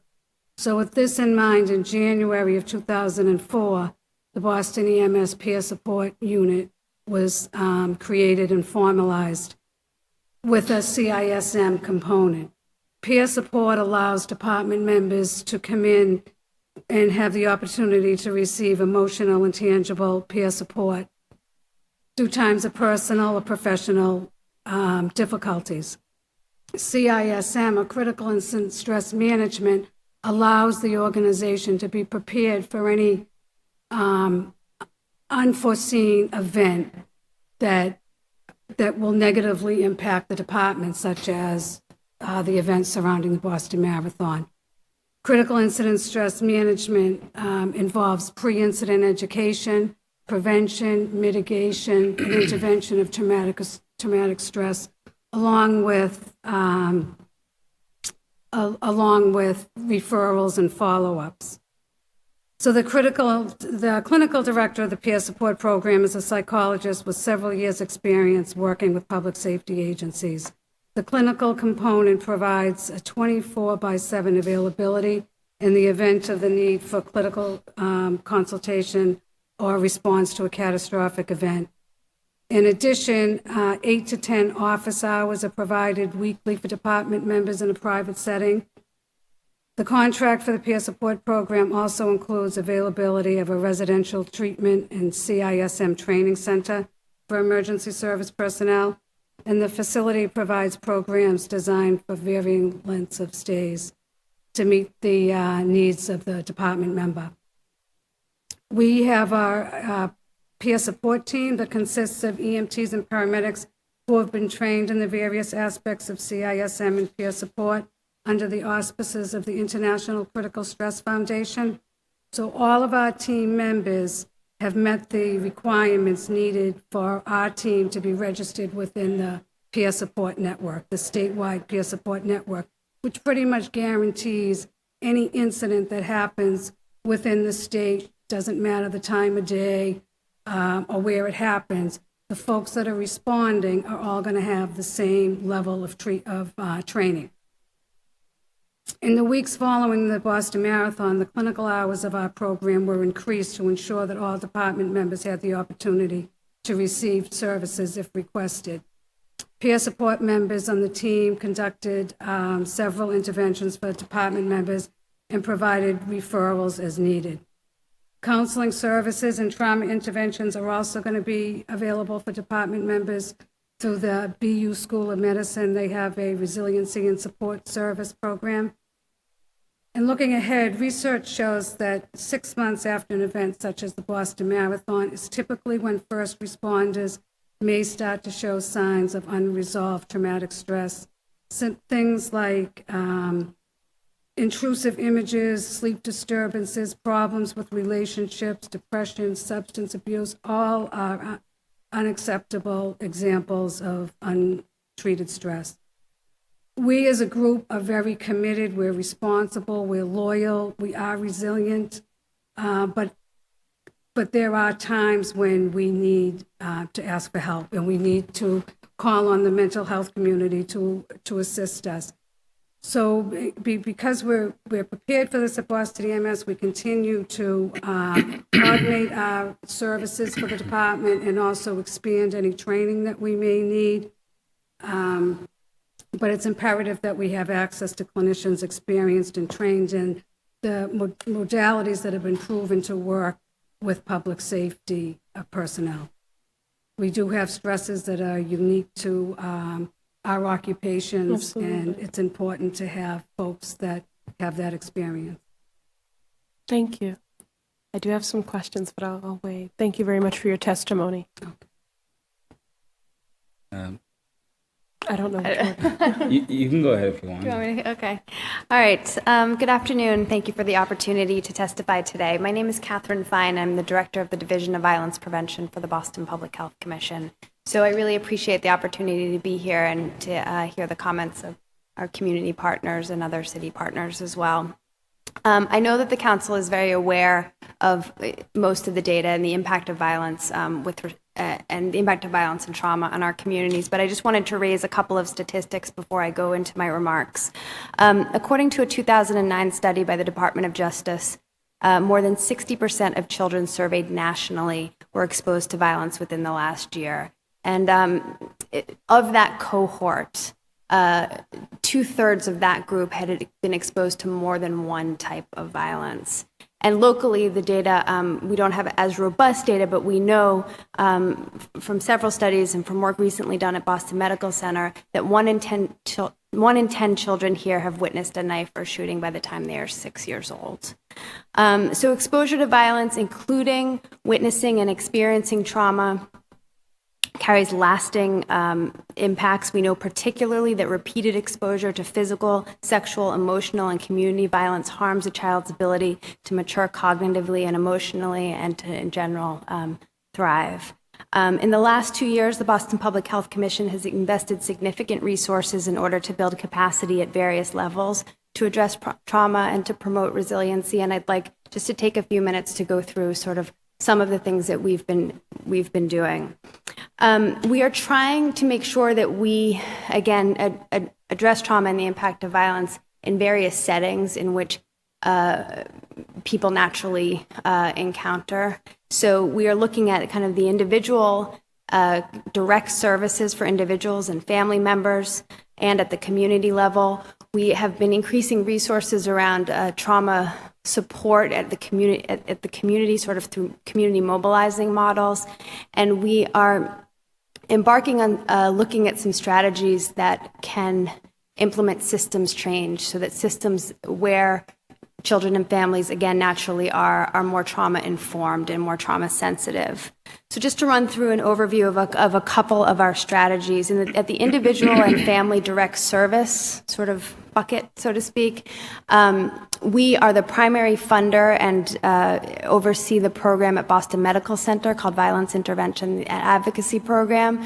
So they see about 500 victims of violence per year. About 300 of those victims are stabbing victims, and about 200 are victims of shootings. And they provide, from the moment of entry into the hospital setting at the emergency department, a pretty holistic set of services that start with making family connections. We have a full-time family support coordinator on that staff, and really helping individuals as they are being treated for their medical issues start to think about their own social emotional wellness and stability as they transition home. We did an assessment a couple of years ago looking, and this has been raised a few times in other folks' testimony, but really looking at what is the city's capacity to provide evidence-based trauma treatment. So, and we were quite shocked to find that there are very few providers in the city of Boston that provide evidence-based treatment as identified and sort of endorsed by the Substance Abuse and Mental Health Administration, so SAMHSA at the federal level. So we are funding 3 learning collaboratives over the next 2 years, and we are going to be increasing our capacity of clinicians who are able to provide these trauma treatments. We hope to reach about 90 clinicians over the next three years. I'm sorry to interrupt. How many are there now? There are 2 providers that provide evidence-based treatment, so I don't know within those settings How many clinicians are within those 2? There are, but we want to spread this training across different settings so that it's not just limited to certain providers. We are going to be funding 2 clinicians. We are funding already 2 clinicians and 2 full-time family partners at Bowdoin Street Health Center and at Whittier Street Health Center, and these clinicians will also be providing those evidence-based treatment. So we hope that at least makes a dent in the gap of evidence-based treatment services. We are looking at community mobilizing strategies, and I know that the council is quite familiar with the work of Courtney Gray. Yes. And he coordinates the delivery of behavioral health services for family exposed to homicide and community violence. We also have 2 other full-time staff people that are supported to do similar work. One is funded and a staff person of Project Right in Grove Hall. Those funds come from the Choice Grant, and that position is funded for 3 years. And we also have a full-time. And who is that? I don't have that person's name. Is Roy Martin one of the 3? Roy Martin is the director of services for the PACT with the initiative. PACT, but is he one of the 3 that No, you were going to cite? He's not one of the 3.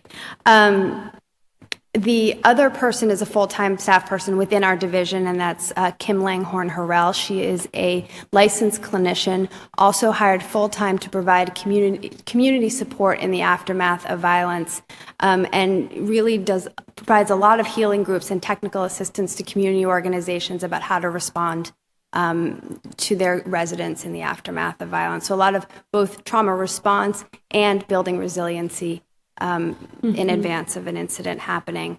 We really have recognized in our assessment that trauma training is a real critical need. We have a lot of organizations coming to us wanting their frontline staff and youth workers to really understand the impact of exposure to violence on the children and families that they're working with, and understand the impact of trauma. So again, with this Defending Childhood initiative, we have hired a full-time trauma trainer. He started a few months ago, and he's going to be working to develop a 4-part basic exposure to violence skills training curriculum, starting specifically with youth workers, but also working in other sort of frontline staff kind of areas. And this will be followed by a series of advanced training to deepen youth worker skills on how to work with children who've been exposed to violence again, and experience trauma. And we're going to, I'm sorry, can I intervene for one Sure. moment? I'm just curious to know, how are you defining a youth worker? What is the criteria to have access to this training? Is it anyone that works with a youth serving organization? broadly. Okay. I mean, we really hope to make this very universally available, and we're going to move towards developing train-the-trainer models so that organizations can build capacity and sustain capacity. But this is really open citywide, and we want folks to come to us and ask us for this training. Okay. And how long is the training? We're in the process now of developing the curriculum. I see. So I think we'll be well poised, and we'll be putting out an RFP shortly, like in the next week, to look for other clinical experts to help us develop that curriculum. I think we are, optimistically, probably kind of mid-fall, early January, that we'll be ready to roll this out, and we'll be very well prepared for next summer. All right. Very Okay. good. We are working with the schools. My colleague Andrea Amador to my right here. We are working with the schools in a couple of different ways. First, we've partnered again with BPS and the Trauma Learning Policy Initiative of the Massachusetts Advocates for Children. BPS has really asked us for strategies to help them raise awareness, and I'm going to let Andrea sort of take over when she gives her testimony here. But they've asked us to help raise awareness and develop strategies for engaging teachers and principals and school leadership around kind of what is trauma, what is it, how does it affect students' learning, and how can schools build capacity within their own settings to address trauma. So we're starting with that pilot initiative, and we really hope to grow it over the next several years. We are working in another way with BPS to promote resiliency and skill building among K through 5-year-olds. So we have a $1 million grant from Partners Healthcare, and we have partnered with BPS and are in 23 public schools, K through 5, where we're implementing the Open Circle social emotional learning curriculum. Yes, If you're familiar with it, then I won't go Absolutely. into a lot of detail. But we're really excited about that initiative, and we just are closing out our first year. And principals and teachers have just are effusive about how much they appreciate the curriculum in their school, which is it's a low dose. It's 15 minutes twice a week. And they're really seeing sort of remarkable changes, and I won't sort of go on if that's something that you're familiar with. Lastly, we're increasingly understanding the importance of supporting environments where children naturally are to be trauma sensitive. And examples of these settings include early child care settings, include the schools and after-school programs. So we're piloting a systems change initiative to be launched again this fall with 10 providers of early child care. Through what's called a Breakthrough Series Collaborative. And this is an 18-month quality improvement methodology that's been adapted from healthcare quality improvement models to work with early child care agencies to develop trauma-informed systems of care. So our goal here is to work with these teams over an 18-month period, up to 10 agencies, teams from each of these agencies, so they can develop with a lot of support practices, procedures, policies, and systems that prevent exposure to violence, protect children who have been exposed to violence, help those children heal, and support families who are impacted by trauma and exposure. So that's the sort of broad brushstrokes of what we've been doing. We know that there's a lot to do. We really have focused in the last several years on making sure that we are building capacity across the different environments where children and families engage, so that we're not sort of funding just a hospital setting or just a clinical setting, that we're looking to support grassroots community organizing strategies, hospitals, schools, and systems to try to start to stem this problem. I just wanted to clarify, when you say building capacity, do you mean that you're looking to expand your footprint, but you're doing it gradually to ensure that the model is one that is maintained and sustainable? For the systems change? Yes. Yes, maintained and sustainable, and becomes a cultural norm of the organization. So the Breakthrough Series methodology, which has been tested again in healthcare settings, is a long-term. It's an 18-month strategy. So you're really working with systems to test change as it happens. So yeah, it builds capacity within the organization. So two more quick questions before, I'm not sure if we want to then go to BFD or if we're going to go to Andrea. I'll defer to you all on that. But for our advocates in the room, I'm certain that they're very intrigued by your train the trainer effort and that development of that curriculum. Encouraged to hear there's an RFP going out for that, and you believe that you'll officially launch that in the fall? I think we're going to be working on development in the fall, and we'll be able to offer it in hopefully early to late January. And that is to support people in youth-serving organizations in identifying trauma and then having the skills to support people. Yep. Exactly. Okay, fantastic. Exactly. And what is your goal for the staffing of that? Our staffing? Yes. We currently have a full-time trainer on staff whose role is to put this together, and we have funds to identify curriculum developers, so experts in trauma and the impact of trauma, to help us make sure that we provide a very sort of up-to-date, cutting-edge training that's got all of the most kind of relevant principles. Okay. All right, so we'll stay tuned on that. And then on the matter, the open circle model, which I love, and also your commitment in terms of trauma-informed staff on the early ed side, I think that's so important in establishing that foundation, and that's also prevention and intervention. Yeah. However, most of our youth conflict that is occurring much later in life. And so I don't know if that's a question, if I should wait for Andrea in terms of So I have what's happening on the high school or middle school level, which is where we're really seeing.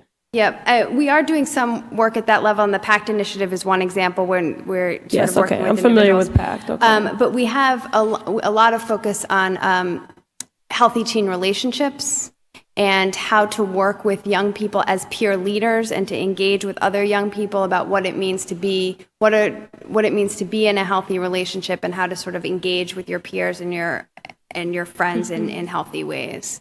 I think, and we'll turn it over to you now, if it seems thematically, that makes the most sense. But Andrew, I'm looking forward to your testimony. I know our community advocates are as well, since there's a lot of misinformation about what currently happens at BPS. So it'll be great if you can clarify that. But I would just say that, I'm an elected official. I have access to you and this information, and it is confusing for me. So as someone who's in a position to connect constituents to resources and services, and I can't pull out a PowerPoint, and I don't want to have to do that. I would say that there's a lot of good work, impressive pockets of good things happening.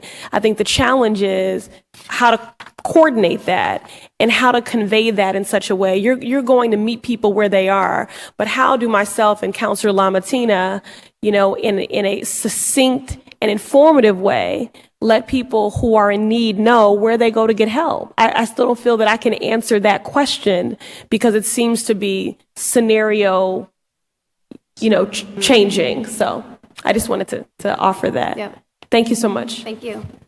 Do you a clicker? I don't see a remote. Oh. Is your mic not on? Oh, okay. Oh, for the PowerPoint. I like PowerPoints. I'm just saying. But we don't need to do it. Very Can you wait? Okay, thank you. pleased to talk about what we're doing in BPS. So my name is Andrea Amador. I'm the Assistant Director of Behavioral Health Services for the Boston Public Schools, and I thank you for inviting us to speak today. Thank you for coming back. As you know, we take social and emotional health of our students very seriously. My department, as you can tell from the PowerPoint, is comprised of school psychologists, social workers, and I'm happy to be joined today by John McDonald, lead social worker, behavior specialist, and student specialist. And our role is varied in BPS, and I'll just be very brief and be available to answer any questions, but we provide a lot of special education eligibility roles. We also provide a lot of counseling to students and families. We provide direct services to teachers and staff, consultation, and we're also the lead crisis team for BPS, and that's why I was asked to come today. And so we defined crisis, and you had read it in the beginning, so I don't need to state it again, but crisis really is an event that impacts us from the school's perspective, the school's ability to function normally. And so when that happens, we're called in. And there are different types of crisis, and people have talked about that today, but I'd like to highlight that some crisis, and people have been referring to the bombing, are really community crisis events that all of us in the community are impacted. We have other crises that impact the district, such as maybe a bus accident and there are kids from several schools on the bus. A lot of the crisis events that we deal with are building specific. So a staff member of a building died, and we go in and provide support. And then there are crisis events that are individual. So perhaps a student's parent dies of illness.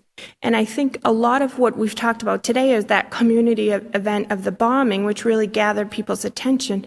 But I would like to reiterate what Principal Andrew said and others, that our kids deal with trauma on a daily basis, and it's much more the community violence that our kids are dealing with on a regular basis. And luckily, we don't have acts of terrorism frequently, but we do have community violence that's impacting our kids, and that really is what we're called most often to.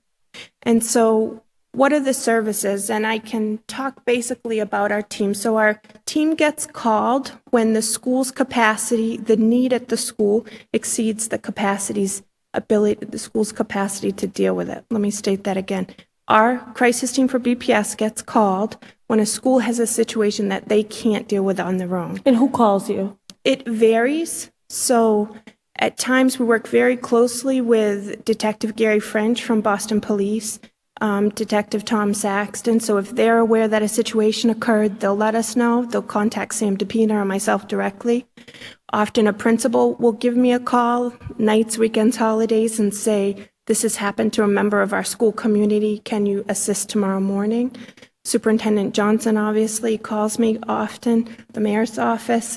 Anytime someone realizes that our school's been impacted or our student, they'll give us a call. So they don't need to go through sort of a higher up or protocol, process, if you will, to get permission. If anyone in the school community has been impacted and they're aware of your services and they have a need, then they can contact you. Correct. Okay. And it typically goes through the principal, and the principal's the one who recognizes whether or not he or she has the capacity to address the issue in their building. So for instance, if it's a smaller incident, an individual specific incident, then often that principal may have the capacity at his or her school to deal with it. But if it's something broader or impacts multiple schools, then we get involved and we provide the support to the schools. And how many people are part of your team? So we have a total staff of 65 people to cover all 124 BPS schools. So that's 54 school psychologists, 6 pupil adjustment counselors or social workers, they have dual title, and then some allied specialists. And so we're responsible for leading the team and going out when called, most typically by a building administrator. And is there a standard when you go in for how long you'll be there, or is it subjective? Every crisis is different. And so we stay until we've stabilized the situation and the building can return to normal. And so I'll just talk a little bit about procedurally. We go in and we help identify the needs. So we do a brief informal needs assessment with the administrator. What's the situation? How many kids are impacted? What do we need to help your building return to normal? Mm-hmm. We then make a plan with the principal.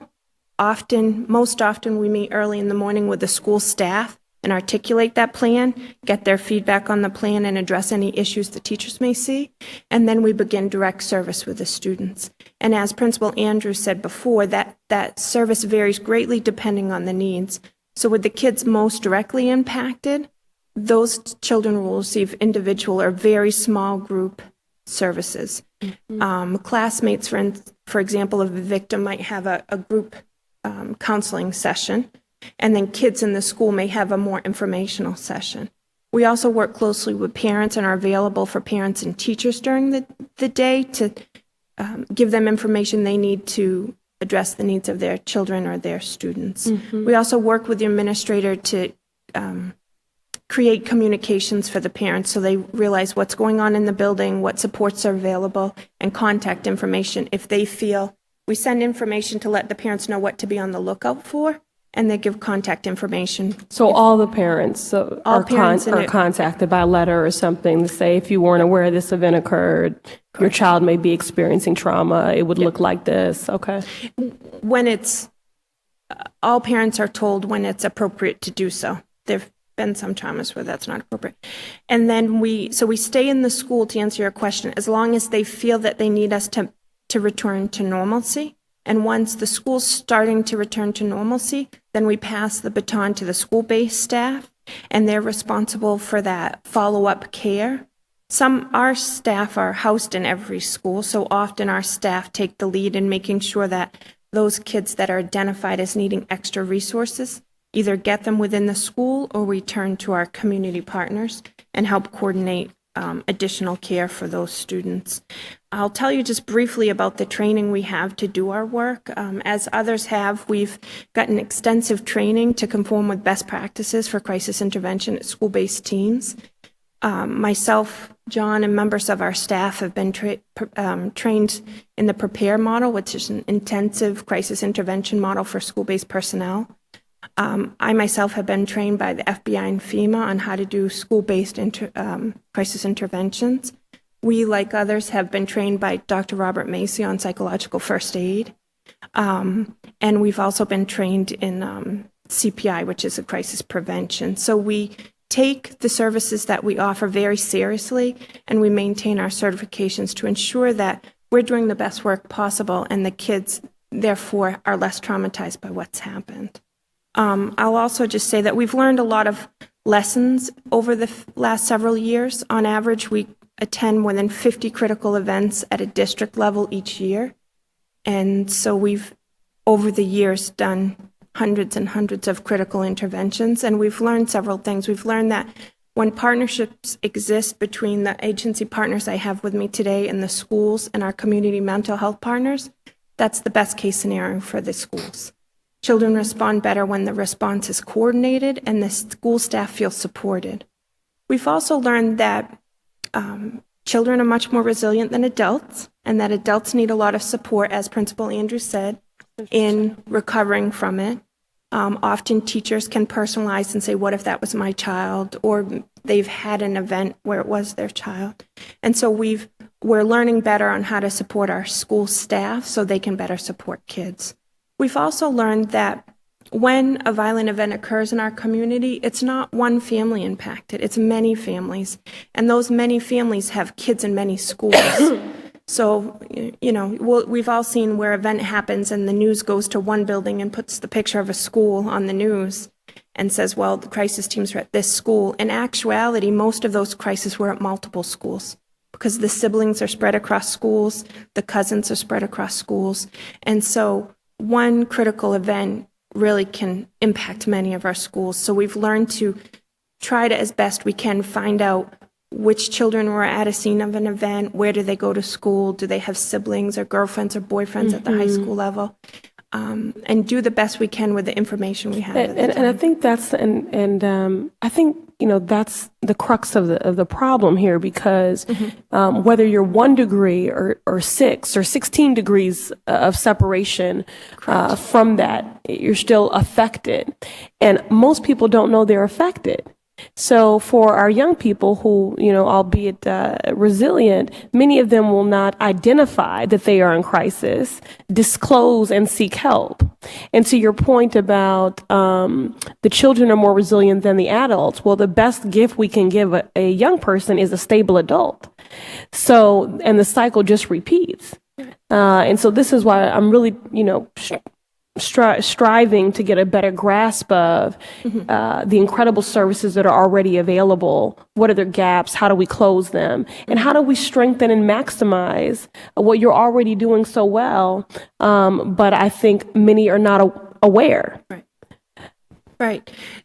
A couple of points that you raised. I think one thing we've done to try to have better internal communication between all of the different agencies that serve our kids and know about the trauma our kids face. We have 2 separate monthly meetings, Boston Public Health Commission and Boston Public School staff on my level meet to talk about what are we doing cross agencies that can support kids and who do we know and what trauma or support have they experienced a need. We also meet monthly with the Boston Police Department, the schools unit, to say what's been happening in the community with our kids and who should we be aware of. But I will give a lot of credit to Boston Police Department. They are very good at giving us information about which kids they're aware of who are involved in a critical or traumatic event. And I don't want to speak out of turn, you can clarify for me, but they've also changed some of their police reports to indicate when a child was at the scene of a traumatic event, to note that and put the child's name down, to better communicate, again, which child was in the home when something happened or in the community. So we are actively working on better ways to share that communication across the agencies so kids don't fall through the cracks. But I will say that one of the things that we've learned is that partnership with community partners, mental health partners, is essential, because the schools alone, Public Health Commission alone, we can't meet the needs of all of our students and families without having true relationships with our community mental health partners. So when a critical incident occurs, much like at Neighborhood House Charter School, we immediately activate our mental health partners that are either in the building or in the community and say, let's work together so that we can identify all the kids in need and refer them. The kids that need ongoing support, we already have a mechanism in place, and that's one of our lessons learned. We also have found it's very important for all of the agencies to have staff that are trauma sensitive and culturally sensitive, because how you approach a traumatic event varies differently in cultures, and we need to respect our families and be culturally sensitive to how they grieve and how they respond. Is there a training relative to cultural competency, if you will, or is it just about sort of raising awareness and a sensitivity? Well, for my department specifically, and I'll let the other agencies speak, but we have had a cultural competency training, and we've also made a great deal of effort in our hiring to make sure that we hire staff from diverse communities so that they can help internally train us on what's accepted in different cultures, so that when we go to a critical event, our therapists are matching our student populations and our family populations, both ethnically and culturally. And so that's been an important learning experience for us. I would just like to say that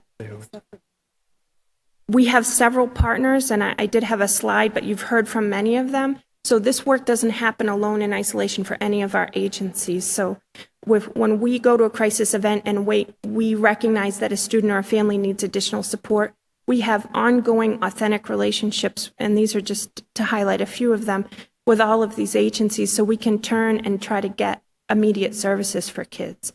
So if the child's been a victim of sexual violence, we immediately reach out to the CAC and have an ongoing relationship with them, and we can get them some support. If a child's been a witness to violence, we always contact BMC and have had a great deal of luck getting them support. I also just want to take a minute to talk about our school-based mental health collaborative, because a lot of the questions you've raised relate to that. The Boston Public Schools is really proud that we have hosted a school-based mental health collaborative, and each month I meet with all of the mental health partners who work in the BPS schools, and I think earlier you had asked a question about that.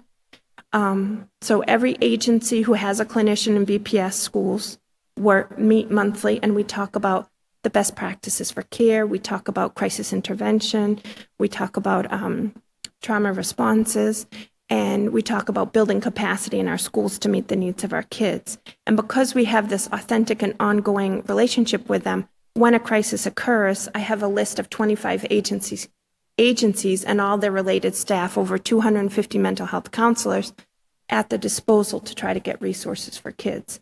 So we recognize that we need much more mental health support in our schools, but we do have a lot going on that's very positive. Last year, for example, we trained all 250 mental health partners in our schools at a one-day retreat, and we trained them on emergency response, crisis intervention, and trauma-informed practices in schools. There are currently 250 mental health partners, individual clinicians working in BPS within schools. BPS. Correct. That come from over 25 agencies. So when you think of places like Boston Children's Hospital, DMIC, Home for Little Wanderers, we have over 25 of those mental health agencies, and they, in total, have 250 mental health clinicians working in BPS schools. Okay. Right. So I'll just end with that but feel free to ask me. Thank you so much, Andrea. Thank you. Thank you so much. So we'll get back to our peer supports panel. My name is Lieutenant Charles Boston Fire Department. And I do want to thank you personally for bringing forth this issue. It's timely, not simply because of what we experienced in Boston around the marathon, but it's also timely nationally. There's a great deal of attention right now on stress and trauma. Evidence of that is the fact that the APA, in the latest edition of the DSM, created a separate section for stress and trauma, removing PTSD, the diagnosis of PTSD, from anxiety disorders and putting it into a separate section. They also included a subset for children under 6 years old to diagnose them with PTSD. So it's an important issue. And listening to the testimony of the people before me, I'm actually kind of humbled by some of it, but it clearly points to the need for increased access to a comprehensive mental health system, which should include some component of crisis intervention and also substance abuse, certainly in addition to direct professional care. If we do that, we'll be able to kind of flip this whole model on its head and increase resiliency, have healthy, well-adjusted people that are going to tend to be more resilient than currently. But today, I represent the Boston Fire CISM peer support team, and also, as Detective Familari mentioned, the Mass Peer Support Network. The Mass Peer Support Network is a network of teams, peer support teams within the Commonwealth of Massachusetts. We work under the auspices of the Department of Fire Services. And I'm fairly confident in telling you that we have first responders pretty well covered right now. The three agencies, the two that spoke before me and myself, we worked very closely, and we worked very closely with the Department of Public Health to keep them updated, and they kept us updated on how things were going in the community. I'm sorry to interrupt. Could you just clarify? So you've seen collectively 600, are there 600 first responders who have sought peer supports? That's just police officers. That's just BPD. Right. Okay. And in fact, I was just about to say that Detective Familari is being kind of rather humble. He saw closer to 700 police officers. If I'm not mistaken, EMS was over 100, somewhere in the vicinity of 125. In the fire department, we were 200. We actually, in the fire department, we saw every single member of the fire department, all, whatever it is, 1,400.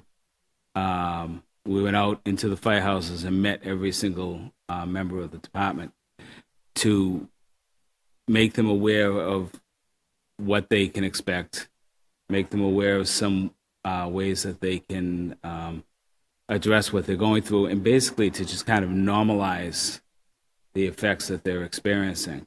What I mean by that is if there's somebody that was at the event who maybe is having intrusive thoughts or difficulty sleeping, they may in fact think that they're the only one that's experiencing that. And simply by knowing that the other people that were there are experiencing the same thing makes them realize that, okay, what I'm going through is okay. Other people are going through it. But we also utilized firefighters from New York. We brought 13 firefighters up from New York City, and the police brought pop-up New York City police officers.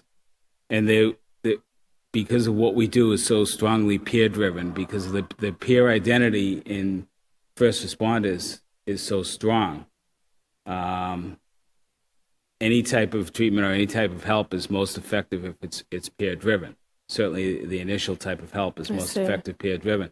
And that's the model that we use. As Detective Familari mentioned, we use it used to be called the Mitchell model. It's now the International Critical Incident Stress Foundation, the ICISF model. And it's an incident-driven model and it's peer-driven and clinically guided. So we do the initial crisis intervention, and then for the small percentage, and I really wouldn't want to put a number on it for this particular incident, but Generally, it's in the vicinity of around 10% of people that may need further help along the continuum. We would refer them to clinicians that are kind of vetted to work with first responders. And what I mean by that is a clinician that, say, has been working with, we'll say depressed office workers.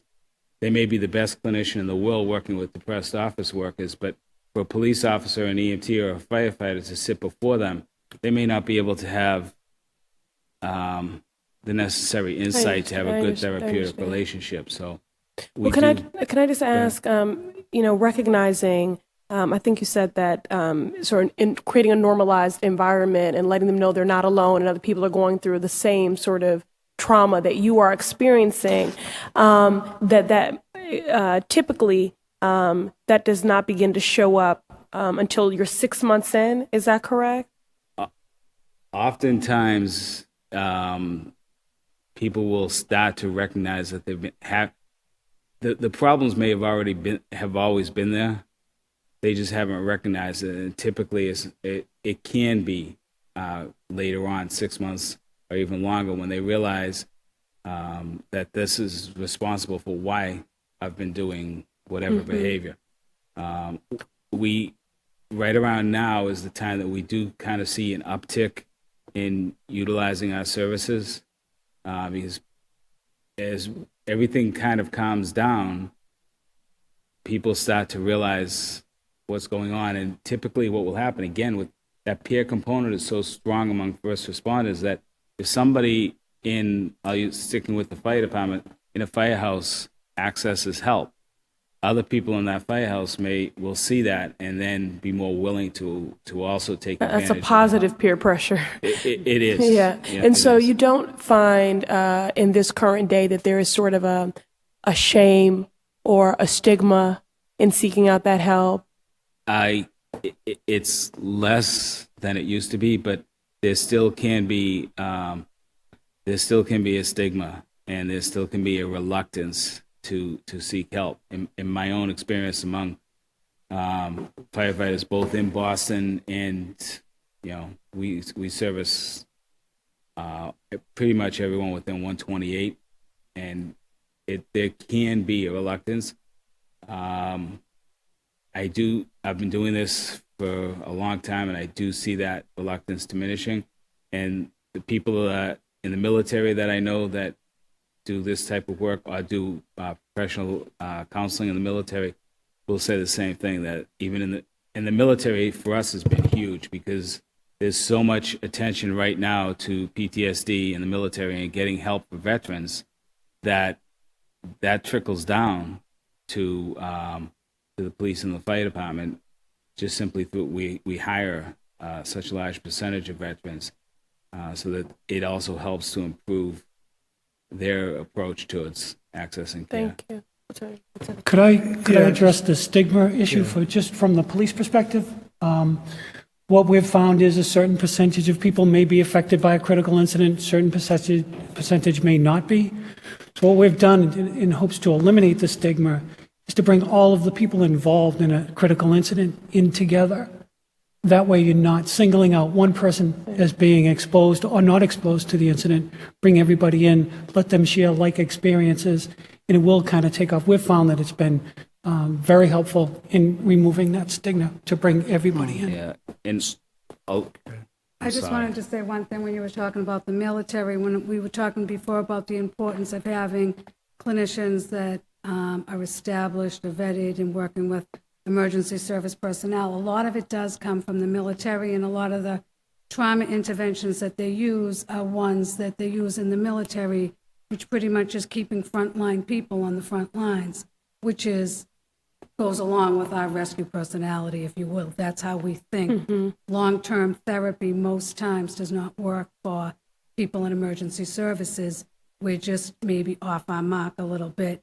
We need more brevity, short-term treatments that get us back to our job. That are more specialized and tailored to sort of your modality and your way of functioning. And every now and then, there are other issues that may not be work-related that might require long-term therapy, but most times, work-related stress are things that, will dissipate over time, but getting appropriate help for it will accelerate the recovery, and those are the types of trauma treatments that work well for us.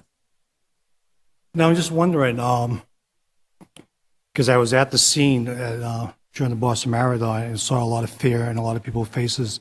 So I'm wondering if the city of Boston, particularly EMS or Public Health Commission, maybe should be doing some kind of, not a workshop or opportunity for residents to come and have a discussion 6 months from now when you're saying that sometimes it impacts you 6 months later. So I don't know if there's any plans. Are you aware of any plans to do something? But just to clarify something, Yeah. because I had brought up the six months. Yeah. In talking to our counterparts in, say, Oklahoma or New York City, they are the ones that have said to us 6 months, 4 to 6 months down after the event, a catastrophic event like that, is when they start to see a rise in stress symptoms from EMS personnel. So that's what EMS, and but I'm concerned about the public. Right. There were a lot of Bostonians at that marathon that day, so I think that we really need. I don't know if anyone's here from Public Health Commission, but I think we need to maybe do something, offer something at the library or something, the Boston Public Library, some counseling if people want to come. So maybe that's a conversation we have with the commissioner to offer those services.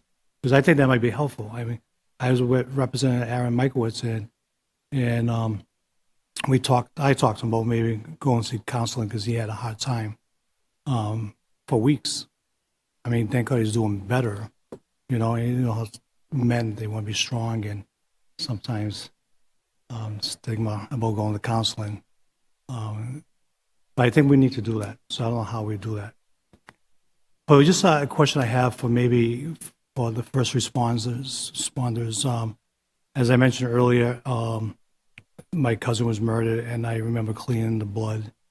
Do we do that now? Do we offer that services to murdered victims' families? That an agency, a city agency, I hope, will go inside a residence and clean up. Do we know if we have that? Not that I'm aware of. I know there's private companies that do it. I'm not sure about. Not a city agency. The city does not Not that I'm provide aware the of, sir, service? no. Okay. Well, Could that be true? Huh? I mean, I just can't believe that could be true. Yeah.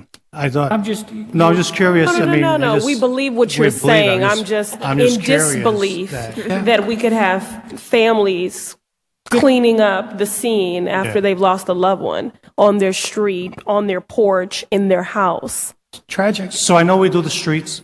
I'm aware that we do that. We'll send someone down from, Public Works or whatever, ISD.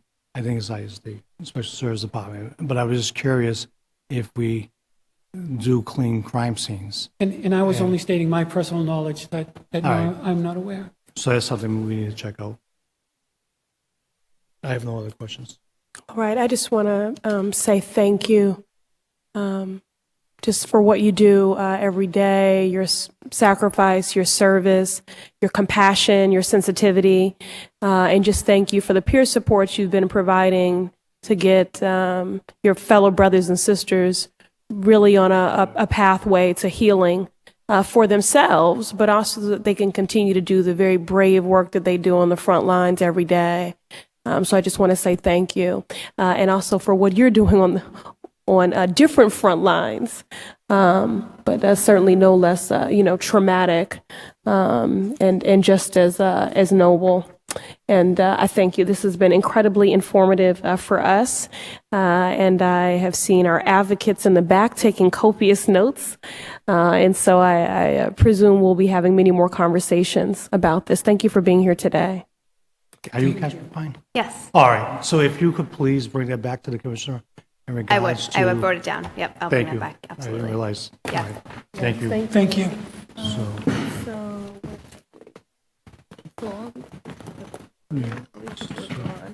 So I don't know. This is the new list they gave. Oh, we have a new list? We might have some more So- public testimony okay. right here. So if there are others remaining in the chamber, you've been very patient, and I thank you, as does our chair, who would like to testify. If you want to just line up, you can come to. Just come over here and take a seat. Huh? What? You want them? Yeah. Yeah. So if you'll Just go to the podium. If you'll just go to the podium, and then line up. If you'd like, you can sit while you're waiting to go to the podium. And please state your name and address for the record. I was looking at you. Yes. Hello. My name is Melinda Stewart. I'm a parent of late Mipson Wiggins. Also going to be speaking on behalf of Miss Jackson, her son, Jesse Tremaine Jackson. The two victims were slain down at Walgreens. Oh, yeah. And once again, my name is Melinda Stewart. On May 3rd, 2013, my son Mipson Wiggins and Tremaine Jackson was gunned down in the parking lot of Walgreens on Warren Street in Roxbury. After their death, there was a memorial erected near the site where they was killed, on the sidewalk outside the parking lot around the light post. On May 28th, I realized that the memorial had been dismantled. And after various meetings and phone correspondence, I was informed that the items were removed from the memorial and were unable to be located. I am recommending that a formal policy be created and implemented regarding the erection of the dismantling of these types of memorials, to include a process for notifying the family of the impending removal to allow for them to remove items they wish to keep.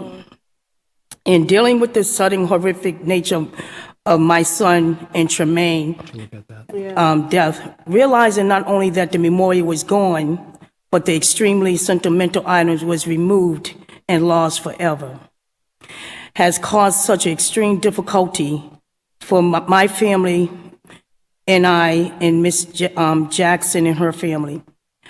I understand that these memorials cannot remain permanently, but I do not understand why our family was in contact prior to being dismantled, or how nobody seemed to know the whereabouts of the items removed.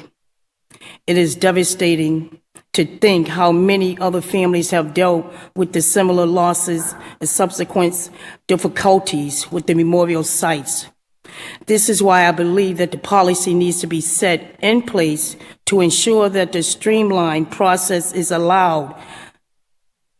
followed in these circumstances. So my recommendation, my recommendation would be, first, the city of Boston will put into place a concrete policy regarding the erection and dismantling of memorials throughout the city on the public property.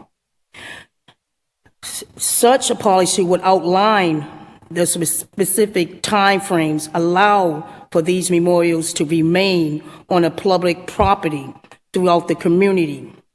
Such a policy will carefully outline the policies and procedure for dismantling of memorials, to include that every effort to be made to notify the family of impending removal. This policy would allow the family ample time for removal memorial items.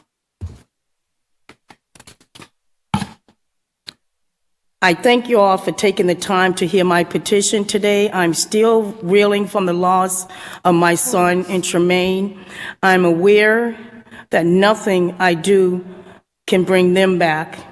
However, I believe that one positive thing I can do for families is to make that there is a clear understanding of rules and practices regarding memorials set up in the public spaces. I look forward to the opportunity to work with you, clarify, implement my suggestions. Thank you. Thank Mrs. you. Stewart. And our First, on sympathies. behalf of both of us, I'm really sorry for your loss. And there is a policy that we did work on in the council, I believe, a couple of years ago. Council President and myself, we will make sure that we look at that policy and to implement some of your suggestions. I think they're valid. Absolutely. And we should make every effort to notify the families. So we will do that. I appreciate it. Thank you for your Thank you. patience and for your testimony. Oh, thank you. Thank you. Yeah, do that. Yeah, that's not sensitive at all. Hi. Good evening. Good evening. Thank you for your time. First off, my name's Samantha Wright Calero. I work for the Brigham and Women's Hospital. I run the violence prevention program. My program sits at the nexus of our violence recovery program that works with patients and families of penetrating wounds, our domestic violence intervention and advocacy program, and our sexual assault aftercare clinic for women. I'm a youth worker by training. I came up through Mission Hill. I've been consistently in that community for the past 5 years. On my second day in Mission Hill as a youth worker, a young man was stabbed to death in Mission, Maine. That was my first entry into the world of trauma response. And since that day, I have been one of the few youth workers and trauma responders in that neighborhood. This work has absolutely transformed my life. Personally, I'm a survivor of sexual assault and domestic violence, but to see this other form of violence was impactful, to say the least, and it has led me to do the work that I do today. What I can say about that homicide years ago is that there was a small group of friends, mostly young men, who some were involved in positive youth development programming. Most of them were in school. A few of them had quarries. Since that time, most of them are incarcerated or they're dead. I've found anecdotally that exposure to violence is one of the most strongest indicators or predictors of perpetration and weapon carrying. And I think that there is a sufficient evidence base to back that up as well. But I can say that from my personal experience, particularly working in the hospital with victims of violence, that I've seen that to be true. Additionally, I'm a foster mom of an 18-year-old, and I'm a resident of Rockland Street in Roxbury. I live in between Warren Gardens and St. Joe's. And it's frustrating and concerning to see the lack of comprehensive services for my neighbors and for my family as well. So what I wanted to talk about today was a research project that we've been working on over the past year. It's a community-based participatory research study. It's funded by the Harvard Catalyst and supported by the Youth Violence Prevention Center at the Harvard School of Public Health. It's a full collaboration and partnership with Adrian Rivera, who's the co-director of My Brother's Legacy out of the Beantown Society in Jamaica Plain. This study was co-authored by a youth team of young people from Boston who live in communities that are impacted by this issue and are survivors themselves. So we're looking at Jamaica Plain and Mission Hill and looking at the community trauma response in those two neighborhoods. And we have a few working questions. The reason we chose these two neighborhoods is because demographically they're very similar. They're both also quite segregated. They have a lot of institutional support and a wealth of positive youth development opportunities, and yet still youth violence is a pervasive problem that year after year we get impacted by. So we had a few questions. The questions we set out to answer were for youth workers and trauma across 5 participant groups. We have youth workers and trauma responders, survivors of homicide attempts, and young people who've been most impacted by violence and trauma. So what we really set out to learn is, what are the systems and processes that get activated when a trauma occurs? And what's the variability in the consistency and quality of services and follow-up? Anecdotally, I know that there's a huge variability. Depending on some key identifying factors, for example, whether the police label a young person as gang involved, has a very intense impact on whether a person gets access to some key services. Excellent point. Excellent point. victim blaming is pervasive in community violence. There's no doubt that the marathon was a terrible, horrific catastrophe for this city, and yet those victims were allowed to be victims. So many of the victims in our communities, particularly our communities of color, the questions that we ask are, what happened? What went wrong? Why were they in this particular situation? It's a problem that absolutely has to be addressed. Right. The second question we're asking is, what are the facilitators and barriers to providing comprehensive trauma response? We want to look at what's the variability in access to healing and resiliency building for young people who are most impacted. For young people that are already in these systems of school, in after-school jobs, for example, through the BYF, their access is a lot higher. For those that are most isolated, particularly youth that are maybe gang involved or more in the streets, it's much, much more difficult for them. And then the third question is, to what extent are youth workers supported in their organizations and their communities to build peace and promote healing after violence? What does their self-care look like? It's not great. We're overworked and under-resourced. And I think that part of it's the field, but I think it also speaks to a lack of focus on this issue, perhaps, or maybe the frame of the issue. And really, how are these tertiary interventions, supporting people at memorials, going to wakes, working funerals, tied directly to more upstream efforts? How can we do that better? Because right now, I think that there are some critical gaps that can be filled. I would say, some takeaways for me that I'd like to just plant a little seed with you with. We really need to dismantle the silos that exist between sexual violence, domestic violence, and community violence. That's right, absolutely. I saw you speak at the Casa Mirna breakfast, and the point that you made that really resonated with me is that community violence doesn't happen without domestic violence happening in the homes. I know this to be true. I see it in my neighborhood. I've lived it. And so often, perpetrators of violence are victims as well. We need to balance accountability with support. That's restoration. That's true prevention. I can't emphasize enough that exposure to violence, victimization of violence, really pushes people towards carrying weapons. And in communities that are saturated with illegal guns, that is the thing that, unfortunately, and in such a misinformed way, might make people feel safe. We have to address victim blaming.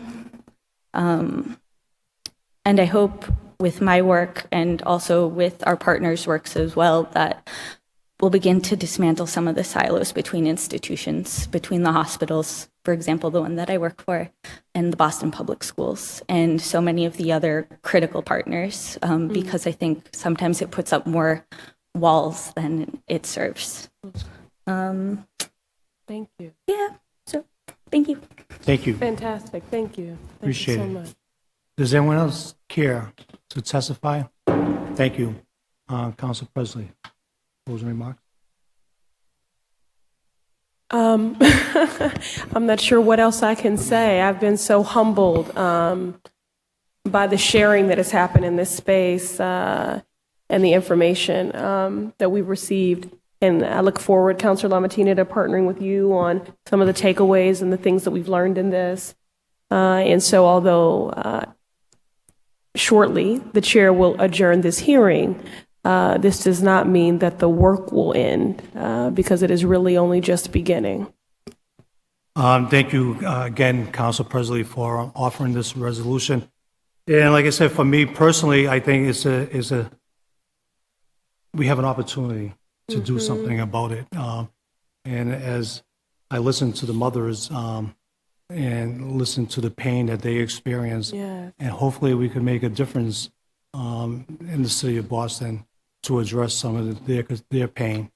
So I look forward to working with you and come up with some kind of plan, working with the Boston Public Health Commission, particularly in 6 months is October for the Boston Marathon bombing, so maybe we could post with some counseling for Bostonians to be able to come there and to discuss their experience and their trauma. So I think this was a good hearing. I appreciate all you coming out here today to testify. This meeting is adjourned. Thank you. Very good.